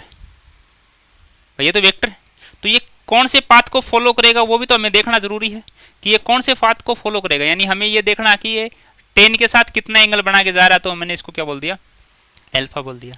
तो यहां से मैं क्या लिख सकता हूं कि 10 अल्फा की वैल्यू बता सकते हैं, यानी इसको डायरेक्शन भी बोलते हैं, कई बार इसको एंगल भी बोल देते हैं रिजल्टेड के बीच का। तो अल्फा किसके साथ, 10 वाले के साथ, अगर उसके साथ होगा तो अलग हो जाएगा, 10 अल्फा।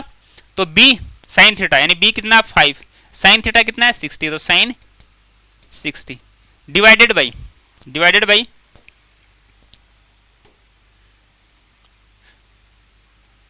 ए प्लस यानी 10 प्लस 5 कोस थीटा यानी कोस 60। अगर इसको हम सोल्व करें तो देखो 10 alpha equal to 5 multiply √3/2 upon 10 plus 5/2, यानी साइन 60 की वैल्यू होती है √3/2 और साइन cos 60 की वैल्यू होती है 1/2। इसको यदि हम सोल्व करें तो कुछ इस प्रकार से ये वैल्यू आएगी 5√3 डिवाइडेड बाई, ये आ जाएगा 25, इन दोनों का एलसीएम लिया तो ये हो गया 25/2 दोनों आपस में क्या हो गए, कैंसिल आउट हो गए। ये कितना आ गया √3/5, यानी ये tan अल्फा की वैल्यू आई है अपने पास। अगर मैं इसमें एंगल देखना चाहूँ तो एंगल कितना आएगा, alpha equal to tan inverse √3/5।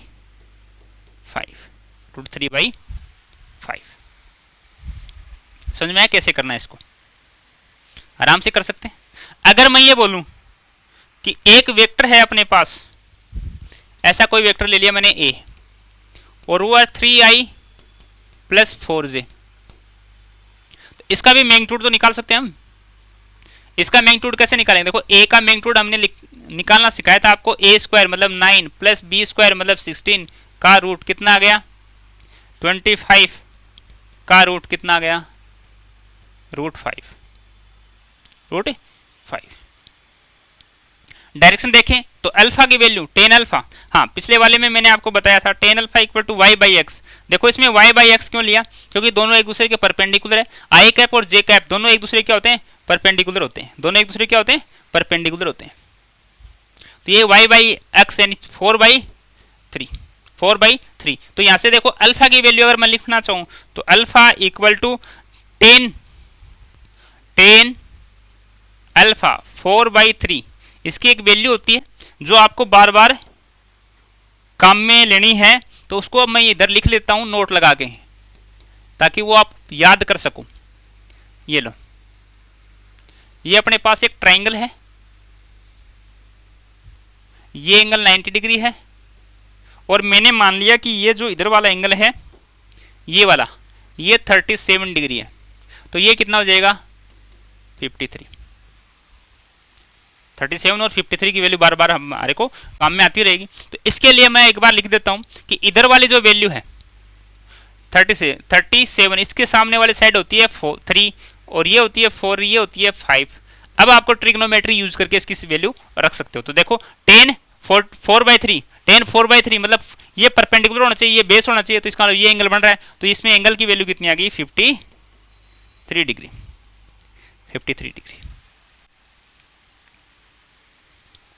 Clear? हाँ, तो ये बातें आपने अभी पढ़ी हैं। अब देखिए ये चीजें हमने समझ ली। मैं यहाँ पे एक चीज बताने वाला था आपको, ये वाली में, कि देखो ये अल्फा ए के साथ मतलब 10 न्यूटन वाले फोर्स के साथ बना है, तो तब तो एंगल ये आ गया। अगर ऊपर वाले के साथ बनता तो ये वाली वैल्यू चेंज हो जाती है, 5 या 10 या 10, यानी एंगल फिर ऊपर वाला चेंज हो जाता। या फिर मैं बोलूँ यहाँ पे मान लीजिए एंगल तो वैल्यू तो नहीं है ये अपने पास, लेकिन ये वैल्यू मान लीजिए होती 30 डिग्री या 20 डिग्री या 45 डिग्री, तो बाकी बचा हुआ जो एंगल है 60 डिग्री का, उससे 45 डिग्री मान लीजिए अपने पास वैल्यू आती, तो उसमें से उसको 60 में से माइनस करते तो 15 डिग्री ऊपर वाला बच जाता। इसका मतलब 5 न्यूटन वाले के साथ 15 डिग्री बन जाता, और बाकी जो अपने पास 10 न्यूटन वाला उसके साथ कितना बन जाता, 45 डिग्री बन जाता। ठीक है, ये वाली वैल्यू थी अपने पास। अब देखिए जो चीजें हमने अभी पढ़ी हैं उनको हम क्या करते हैं, इक्वेशन में अप्लाई करते हैं, यानी क्वेश्चन देखते हैं। इसमें एकदम सिंपल क्वेश्चन दिया है। क्या लिया है कि the vector projection of A vector दे रखा अपने को, ये यानी 3i + 4j cap, 3i cap + 4j cap. इसमें y एक्सेस का जो कंपोनेंट है वो बताना है। तो हमें पता है कि y को हम j से डिनोट करते हैं, तो j के साथ जो कोफिशिएंट है वही क्या है, इसका कम वैल्यू है, यानी 4। यानी इसमें तो कुछ देखने वाली चीज थी नहीं अपने, वो ये लो 4। भाई y के साथ कंपोनेंट कौन सा है, जो j के साथ है, तो j वाला कितना है 4, ये y का आ गया अपने पास। जैसे नेक्स्ट वाला क्वेश्चन देखते हैं अपन। एक पार्टिकल है मूविंग फ्रॉम p पॉइंट से q पॉइंट की तरफ, तो p की ये देखो, p की जो वैल्यू है वो ये रही, ये कोऑर्डिनेट आ गए, और q की जो वैल्यू है वो ये आ गए कोऑर्डिनेट, क्योंकि ये कोऑर्डिनेट आ गया। ये डिस्प्लेसमेंट पूछ रहा है, इसका मतलब final point minus initial point, final point minus initial point, हम डिस्प्लेसमेंट को देखते हैं। तो यहाँ से देखिए इनिशियल पॉइंट ये था और फाइनल पॉइंट ये था, इसका मतलब ये x1 y1 z1 x2 y2 z2। अगर मैं p का यदि अगर मैं पोजीशन वेक्टर लिखना चाहूं पी का, तो ये ऐसे लिख दूंगा क्या, 2i 3j 5k, ये तो लिख दिया मैंने पी का, ठीक है। और इसी प्रकार से मैं क्यू का लिखना चाहूं तो मैं ये क्यू का इस प्रकार से लिख दूं, क्यू का जो पोजीशन वेक्टर है वो कितना है, 3i प्लस 4j और प्लस 5k, ये हो गया इसका पोजीशन वेक्टर।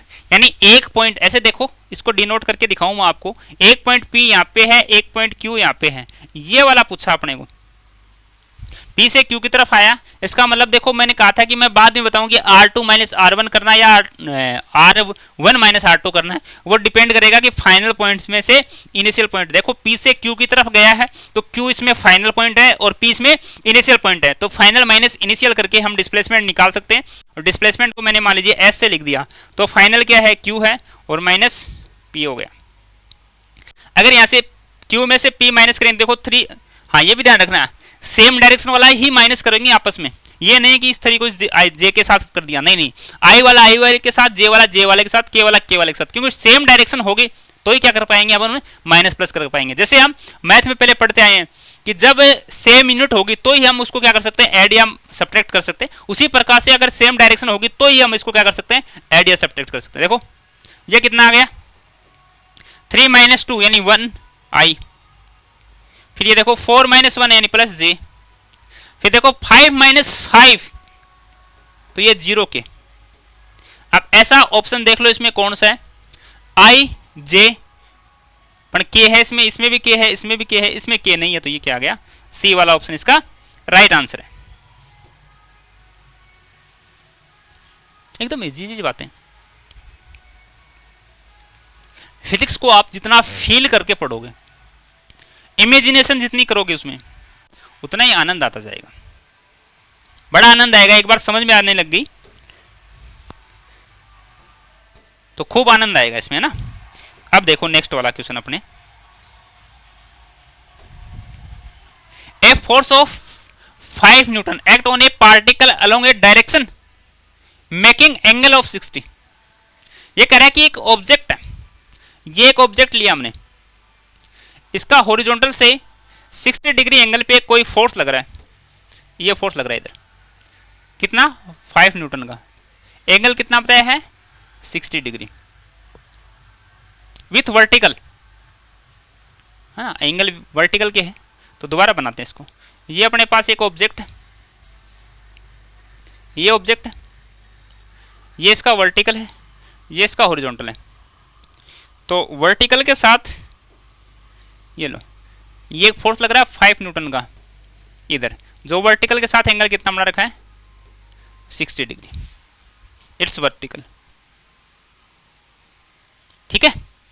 ये एक ऑब्जेक्ट था, तो ये पूछ रहा क्या है,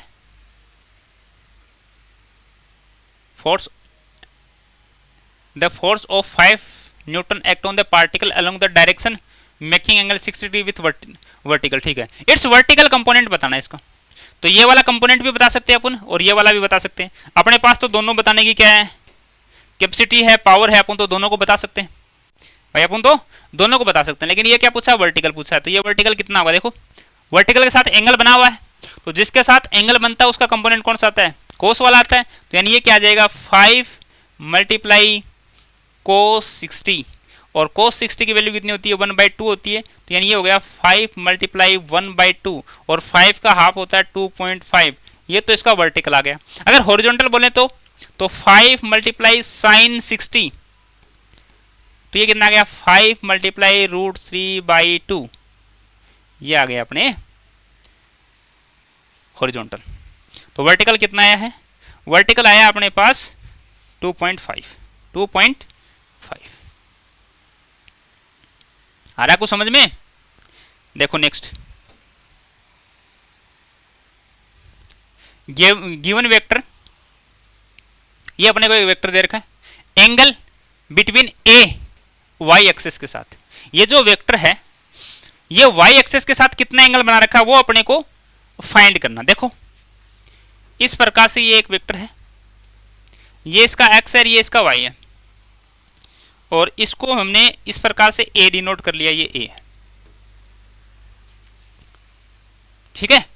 हाँ, तो ये y के साथ मतलब ये वाला एंगल अपने को फाइंड करना है, ये वाला एंगल थीटा, और इसकी वैल्यू भी दे रखी है इसने 2i plus 3j, 2i plus 3j, यानी इसमें x की जो वैल्यू है वो कितनी है 2 है और y की वैल्यू कितनी है 3 है। तो देखो यहां से इसको अगर ये वाला होता तो y बाई एक्स लिख देते। अब देखो इसके ये सामने वाला थीटा के सामने वाला कौन है परपेंडिकुलर, इसका मतलब परपेंडिकुलर कौन है x है और बेस कौन सा है y है। तो इसका मतलब टेन जो हमारे पास थीटा है, टेन थीटा, उसकी वैल्यू हम क्या ले सकते हैं, टेन थीटा की वैल्यू हम क्या ले सकते हैं, टेन थीटा की वैल्यू x बाई वाई ले सकते हैं, क्योंकि परपेंडिकुलर कौन है x है और बेस कौन है y। इसलिए अपने को पूरी चीजें देखनी है। अगर डायरेक्ट हम याद रख ले y बाई एक्स तो आंसर भी मिल जाता और ये गलत हो जाता। तो y x की वैल्यू कितनी है 2/3 और ये क्या है टेन थीटा। तो एंगल की जो वैल्यू आ गई वो कितनी आ गई tan inverse 2/3, tan inverse 2/3, tan inverse 2/3। Second option इसका करेक्ट आंसर है, टेन इनवर्स 2/3। क्लियर है। Next, the angle made by the vector with x axis. Same question है कि एक्स एक्स के साथ एंगल कितना बन रहा है। तो ये तो ली मैंने एक्स, ये ले ली वाई और ये इसका वेक्टर है, इसके साथ एंगल पूछा गया अपने को।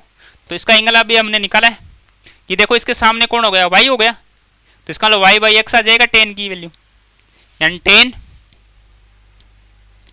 Theta equal to y by x, और y की वैल्यू है इसमें एक और x की वैल्यू भी एक है, मतलब टेन थीटा की वैल्यू कितनी आ गई एक आ गई। और टेन में एक वैल्यू कितने की होती है, टेन 45 की होती है 1, यानी टेन 45 डिग्री इक्वल टू 1।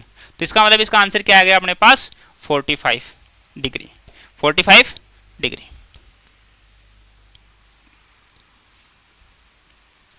आया को समझ। चलो फिर अगला करते हैं। If a unit vector of represent by, ये अपने पास एक यूनिट वेक्टर है। देखो ये अपने को एक वेक्टर दे रखा है और ये कह रहा है कि ये एक यूनिट वेक्टर को रिप्रेजेंट कर रहा है, मतलब इसका जो मैग्नीट्यूड है वो यूनिट वेक्टर है। मतलब क्या हुआ, जैसे मान लीजिए ये अपने पास ए वेक्टर है जिसकी वैल्यू है 0.55 प्लस 0.8j प्लस सी और के। इसका जो मैग्नीट्यूड बताया गया है, यानी ए का जो मैग्नीट्यूड है वो क्या है यूनिट वेक्टर, मतलब क्या है 1 है। और इसका मैग्नीट्यूड हमें निकालना आता है। कैसे निकालते हैं इसका मैग्नीट्यूड, इसका मैग्नीट्यूड निकालते हैं ए का स्क्वायर बी का स्क्वायर और सी का स्क्वायर, यानी ए का जो मैग्नीट्यूड हम निकालते हैं वो आता है ए का स्क्वायर मतलब 0.5 का स्क्वायर प्लस 0.8 का स्क्वायर प्लस सी का स्क्वायर। अब इधर मैं इसका रूट है वो इधर लेके आ जाऊं, इसकी वैल्यू अपने को गिवन है 1 और इसका क्या हो जाएगा स्क्वायर। तो देखिए ये 1 इक्वल टू ये कितना हो गया 0.25 plus 0.64 plus C square plus C square. ये दोनों मिलके कितने हो, देखो 1 इक्वल टू 25 ही है तो 9 और 8 89 0 इक्वल प्लस सी स्क्वायर। इसको इधर लेके आएंगे तो 1 minus 0.89 equal to C square, यानी अपने पास इसकी वैल्यू कितनी आ गई सी स्क्वायर इक्वल टू 0.11। तो सी की वैल्यू क्या आ जाएगी अपने पास 0.11 का रूट। ये अपने पास सी की वैल्यू आ गई, ये अपने पास क्या आ गई सी की वैल्यू आ गई जो हमें फाइंड करनी थी। ठीक है। नेक्स्ट, ए और बी दो दे रखी अपने को, the magnitude and direction of A plus B. देखो ए प्लस बी बोला है, यानी A vector plus B vector बोला अपने को, ये वेक्टर लगे हुए हैं इस पे। ए प्लस बी वेक्टर का सम पूछा है, तो ये अभी थोड़ी देर पहले मैंने बताया था कि डायरेक्शन सेम हो उसको ऐड कर दो। देखो ये और ये दोनों ऐड हो जाएंगे तो 4 प्लस 6 यानी 10 आई हो जाएगा नया जो आएगा अपने पास ए प्लस बी, वो ए प्लस बी। फिर देखो जे जे यानी plus 5j sorry plus 5j। अब यहां से देखो अब आप इसका मैग्नीट्यूड निकाल सकते हैं अपन। मैग्नीट्यूड कितना आएगा 10 का स्क्वायर प्लस 5 का स्क्वायर का अंडर रूट, ये कितना आ गया 100 प्लस 25 का रूट, यानी ये कितना आ गया रूट ऑफ 125, और ये कितनी वैल्यू आ गई अपने पास 5 रूट 5।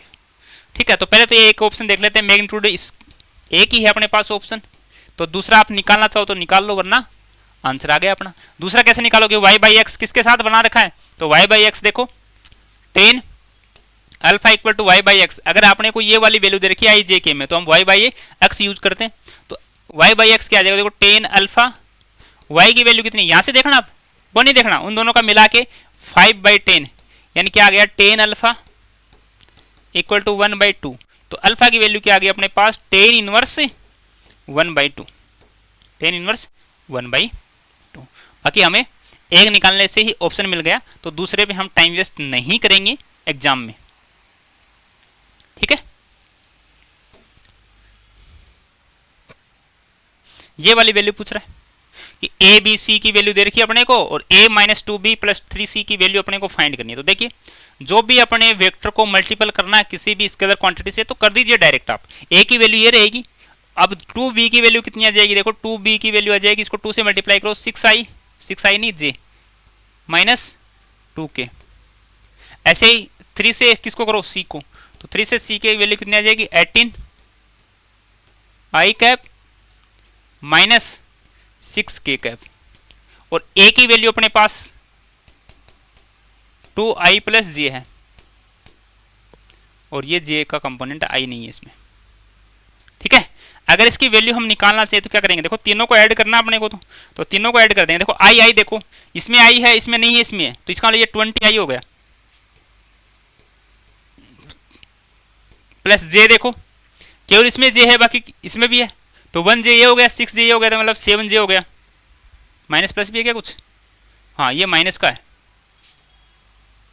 तो इसका मतलब इसको माइनस करना पड़ेगा अपने को। 6j माइनस का, ये प्लस का है, तो इसका मतलब माइनस का 5 बच गया j। फिर ये प्लस का हो गया, ये माइनस का, इसका मतलब माइनस का 4 बच गया k। इसको भी तो साइन को भी तो यूज करेंगे, तो ये कितना आ गया 20i माइनस 5j और minus 4k। Second option is correct answer. ठीक है, एक और देखते हैं। एक फोर्स दे रखा है F1 और F2, दो फोर्स अपने पास, एक F1 है एक F2 है। एक पॉइंट मास पे क्या हो रहे हैं, एक दूसरे के परपेंडिकुलर डायरेक्शन में क्या कर रहे हैं, जैसे मान लीजिए एक पॉइंट मास ये है, इस पे दो फोर्स अप्लाई हो रहे हैं, इस पे दो फोर्स लगे हुए हैं, एक इधर लगा हुआ है जिसको F1 बोल दिया, और एक इधर लगा हुआ है जिसको हमने F2 बोल दिया। दोनों एक दूसरे के क्या है, परपेंडिकुलर है। इसका रिजल्टेड आएगा कुछ इस प्रकार से आएगा, यानी इसको हमने रिजल्टेड को बोल दिया F, वो क्या आएगा रिजल्टेड, रूट ऑफ F1 का स्क्वायर प्लस F2 का स्क्वायर प्लस 2F1 F2 कोस एंगल। दोनों का टेल से टेल या हेड से हेड मिला हुआ है, तो टेल से टेल मिला हुआ है, इसका मतलब एंगल कितना है इसका 90, तो कोस 90। कोस 90 की वैल्यू 0, तो ये तो पूरी टर्म ही 0 होगी, यानी ये क्या आ गया F equal to root of F1 का स्क्वायर प्लस F2 का स्क्वायर। ये आ गई अपने पास इसकी वैल्यू। कर सकते हैं इसको आराम से। ये और देख लीजिए, हाँ ये अच्छा क्वेश्चन है, और इस क्वेश्चन को देख करके मेरे को एक क्वेश्चन और याद आ गया, वो भी मैं आपको करवाऊंगा। पहले मैं वो ही करवाऊंगा, मेरे मन में ये आ गया कि पहले मैं आपको वही क्वेश्चन करवाऊंगा जो मेरे याद आया। मेरे याद जो आया वो क्वेश्चन किस प्रकार का, वो देखिए। मैं ये कहूं कि आपको कि a प्लस बी दो वेक्टर हैं, का जो मैग्नीट्यूड है वो किसके इक्वल है, a माइनस बी के। ठीक है, तो अपने को एंगल फाइंड करना है, फाइंड द एंगल,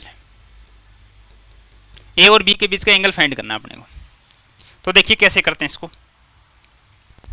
अपने को पता है कि ए प्लस बी का जो वेक्टर है उनका दोनों का सम जो है उसका जो रिजल्टेड आएगा वो किस प्रकार से निकालते हैं अपन, A square plus B square plus 2ab cos theta का रूट, और दूसरा किस प्रकार से निकालते हैं, A square plus B square minus 2ab cos theta.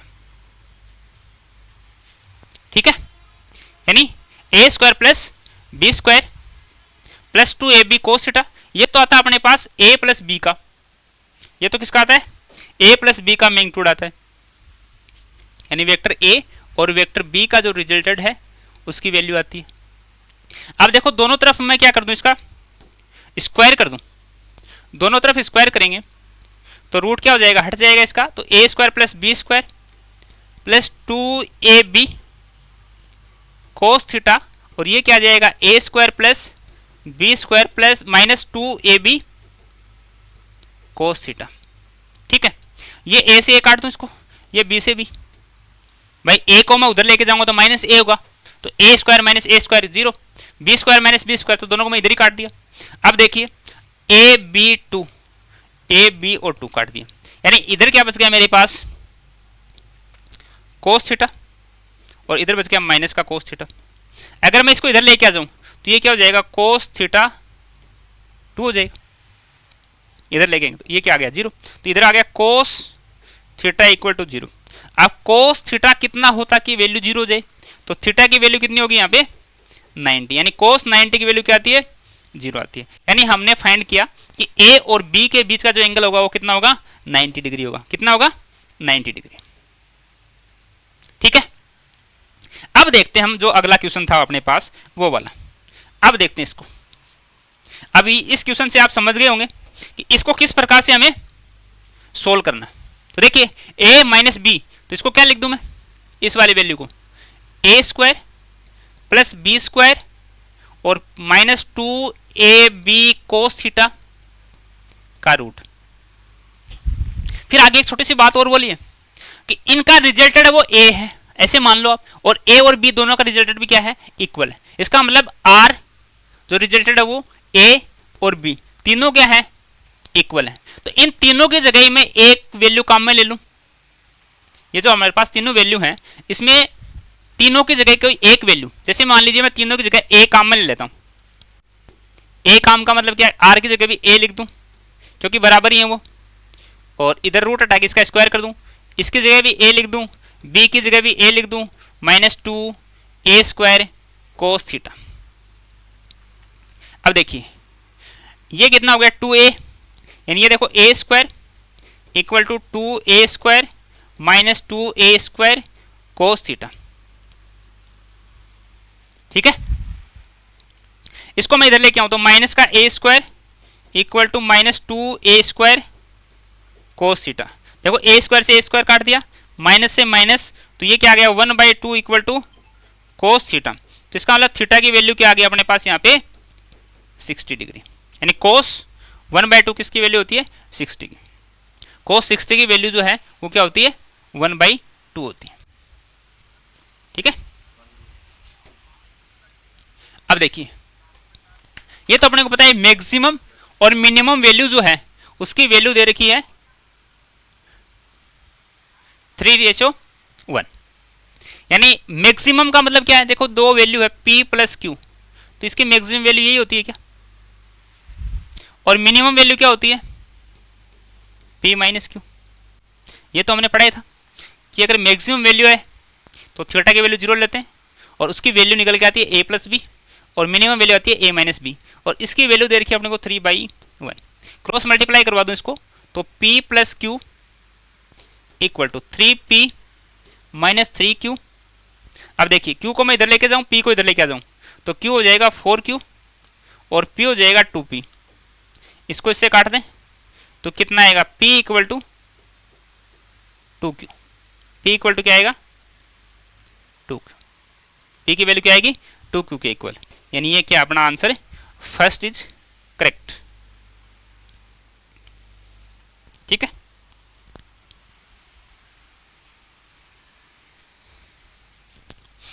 Next देखिए, रिजल्ट ऑफ P और Q is perpendicular to P, what is the angle between P और Q। इस क्वेश्चन को अच्छे से समझना अपने को। पहले तो इसका डायग्राम बनाता हूं मैं। ये कह रहा है कि P और Q का जो है रिजल्टेड वो P के परपेंडिकुलर है। इसका मतलब P और Q में कोई बड़ा ही एंगल आया होगा, 90 से तो बड़ा ही आया होगा क्योंकि रिजल्ट ही आ रहा है 90 पे। तो ये तो ले लिया मैंने मान लीजिए P, और ये ले लिया मान लीजिए Q, और इसका जो रिजल्ट आया अपने पास वो P के परपेंडिकुलर आया, मतलब ये वाली वैल्यू होगी P के परपेंडिकुलर इसका रिजल्ट, यानी ये 90 डिग्री पे। ठीक है, और एंगल हमें फाइंड करना है P और Q के बीच का। अब देखिए,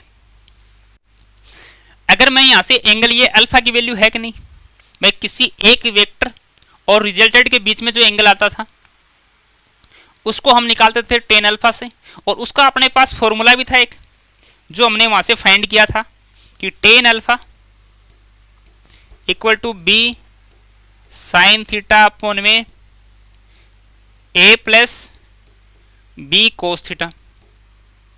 अब ये अल्फा की वैल्यू हमारे को दे दी है 90, तो tan 90 equal to B sine theta upon में A plus B cos theta.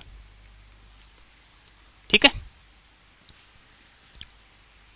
अब यहां से देखिए tan 90 की वैल्यू क्या होगी, tan 90 की वैल्यू होती है इनफाइनाइट, और जिसको हम लिख सकते हैं 1/0, यानी tan 90 की वैल्यू हम लिख सकते हैं 1/0 equal to B sine theta upon A plus B cos theta.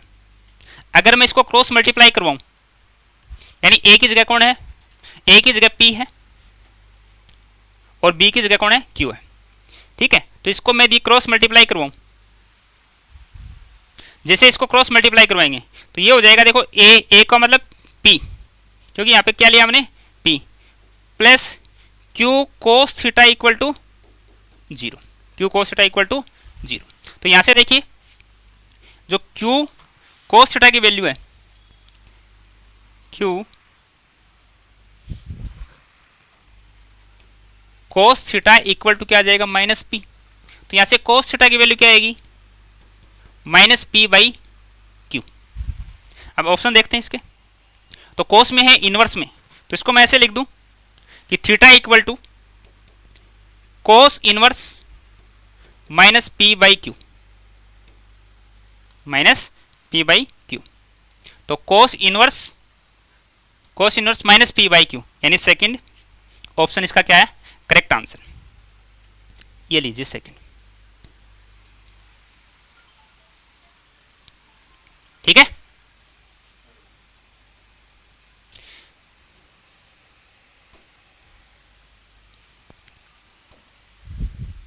ये अपना है लास्ट क्वेश्चन। देखिए, सम ऑफ टू वेक्टर या फोर्स है कितने, 60 न्यूटन। दो फोर्स का सम कितना है, 60 न्यूटन। सेम वही क्वेश्चन दे दिया यहाँ पे भी, रिजल्टेड फोर्स है 8 न्यूटन, और वो डायरेक्शन किधर है उसकी, परपेंडिकुलर टू मिनिमम फोर्स। तो सेम वो का वो क्वेश्चन हो गया अपने पास। तो देखिए इसको करते हैं, सबसे पहले तो इसका डायग्राम बनाते हैं अपन। ये एक फोर्स इधर लग रहा है, एक फोर्स इधर लग रहा है। ठीक है, इसको हम परपेंडिकुलर नहीं लेंगे क्योंकि परपेंडिकुलर तो इसका रिजल्ट आया, तो एक फोर्स तो ये ले लिया हमने और एक फोर्स ये ले लिया।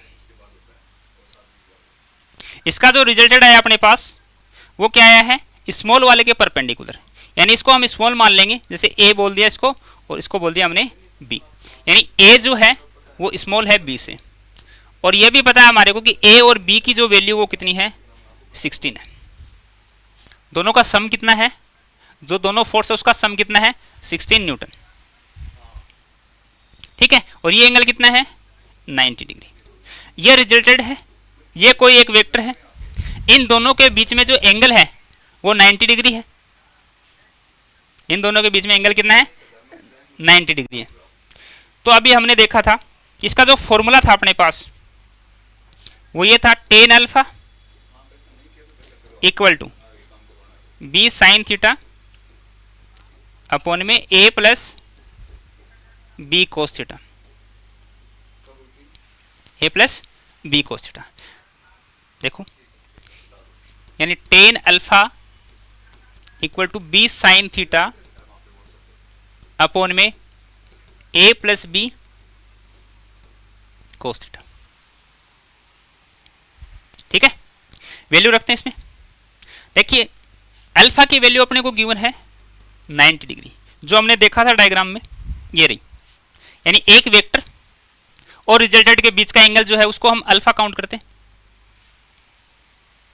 तो इसकी वैल्यू अपने को दे रखी है 90 डिग्री, तो ये हो गया अपने पास टेन 90 इक्वल इसको B sine theta upon A plus B cos theta, A plus B cos theta. Tan 90 की वैल्यू अभी देखी थी हमने 1/0, यानी इसकी वैल्यू वैसे कितनी होती है, टेन 90 की वैल्यू होती है इनफाइनाइट, और जिसको हम लिख सकते हैं 1/0 equal B sine theta upon में A plus B cos theta, A plus B cos theta. ठीक है, इसको क्रॉस मल्टीप्लाई करें तो ये क्या आएगा, A plus B cos theta equal to 0, A plus B cos theta equal to 0। यदि मैं यहां से देखूं तो कोस थीटा की वैल्यू क्या आ रही है, minus a by b, minus a by b. Option में क्या है, वैल्यू है दोनों की अलग अलग, तो हम निकाल लेते हैं इसकी वैल्यू। देखिए रिजल्टेंट का फॉर्मूला अपने पास होता है R equal to A square plus B square plus 2ab cos theta का रूट। ठीक है, ये अपने पास है a प्लस बी का मैग्नीट्यूड, दोनों वेक्टर का।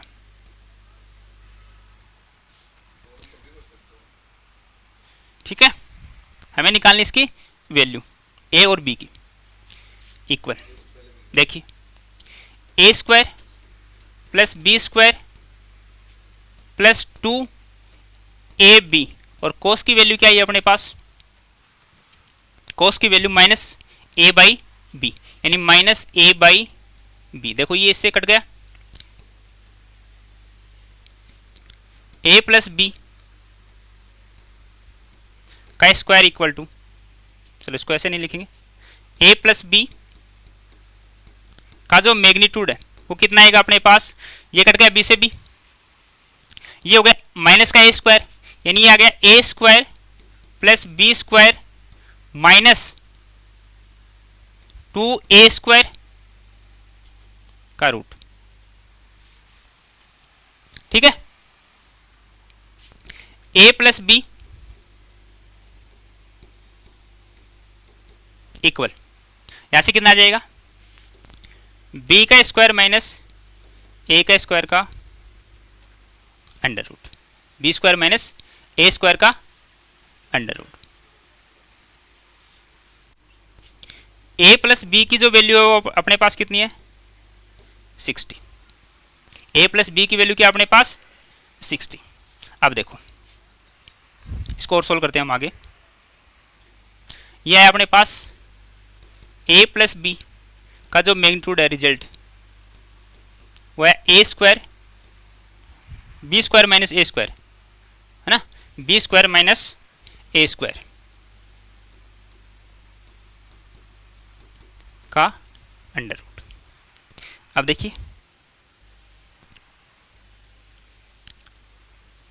हाँ, सम ऑफ टू फोर्स 60 और रिजल्टेड फोर्स कितना अपने पास 8 न्यूटन। रिजल्टेड कितना है 8 न्यूटन। ये तो हमने वैल्यू निकाली है, ये रही, ये रिजल्टेड की वैल्यू है, यानी ये रिजल्ट ही है अपने पास आर। इसकी जगह मैं क्या पुट कर दूं 8। 8 का इधर से रूट हटाएंगे तो क्या आएगा स्क्वायर, ये बी स्क्वायर माइनस ए स्क्वायर, ये कितना आ गया अपने पास 64 equal to b plus a लिख दूं इसको, और एक बार लिख दूं इसको b minus a, b plus a और बी माइनस ए, ये आ गया अपने पास 64 equal to A plus B की वैल्यू कितनी है 16 है अपने पास, और b minus a, b minus a, इसको इससे डिवाइड करें तो 4 इक्वल टू बी माइनस ए, यानी दोनों वेक्टर का डिफरेंस कितना आएगा 4 आएगा, और दोनों वेक्टर का सम कितना आएगा 16 है। तो हम इसको सोल्व कर सकते हैं, देखो b minus a equal to 4 और b plus a equal to 16, ठीक है। यदि हम इसको सोल्व करेंगे तो a से यानी 2b इक्वल 20, यानी b की वैल्यू कितनी आ गई 10 आ गई, तो a की वैल्यू कितनी आ जाएगी फिर 6 आ जाएगी, a की वैल्यू कितनी आ जाएगी 6 आ जाएगी। तो ऑप्शन देखते हैं इसके, a की वैल्यू 6, a की वैल्यू 6 एक में ही है, यानी a की वैल्यू 6 और b की वैल्यू 10, ये इसका क्या गया आंसर है, ठीक है। तो आज के लिए इतना ही था अपना, हाँ तो आज के लिए तो इतना ही था अपना। तो आज हमने सीखा वेक्टर, तो आई होप कि आपको अच्छे से समझ में आया होगा और आपने अच्छे से इसको समझा होगा। अब देखिए अगला जो होगा, अगली जो क्लास होगी वो वेक्टर का मल्टीपल होगा, यानी आज हमने सीखा वेक्टर का एडिशन और सब्ट्रैक्शन। देखिए एडिशन हम सीखते और सब्ट्रैक्शन का हमने एक फॉर्मूला आपको बता दिया था, ठीक है। तो अगला जो होगा अपना वो क्या होगा मल्टीपल पे क्लास।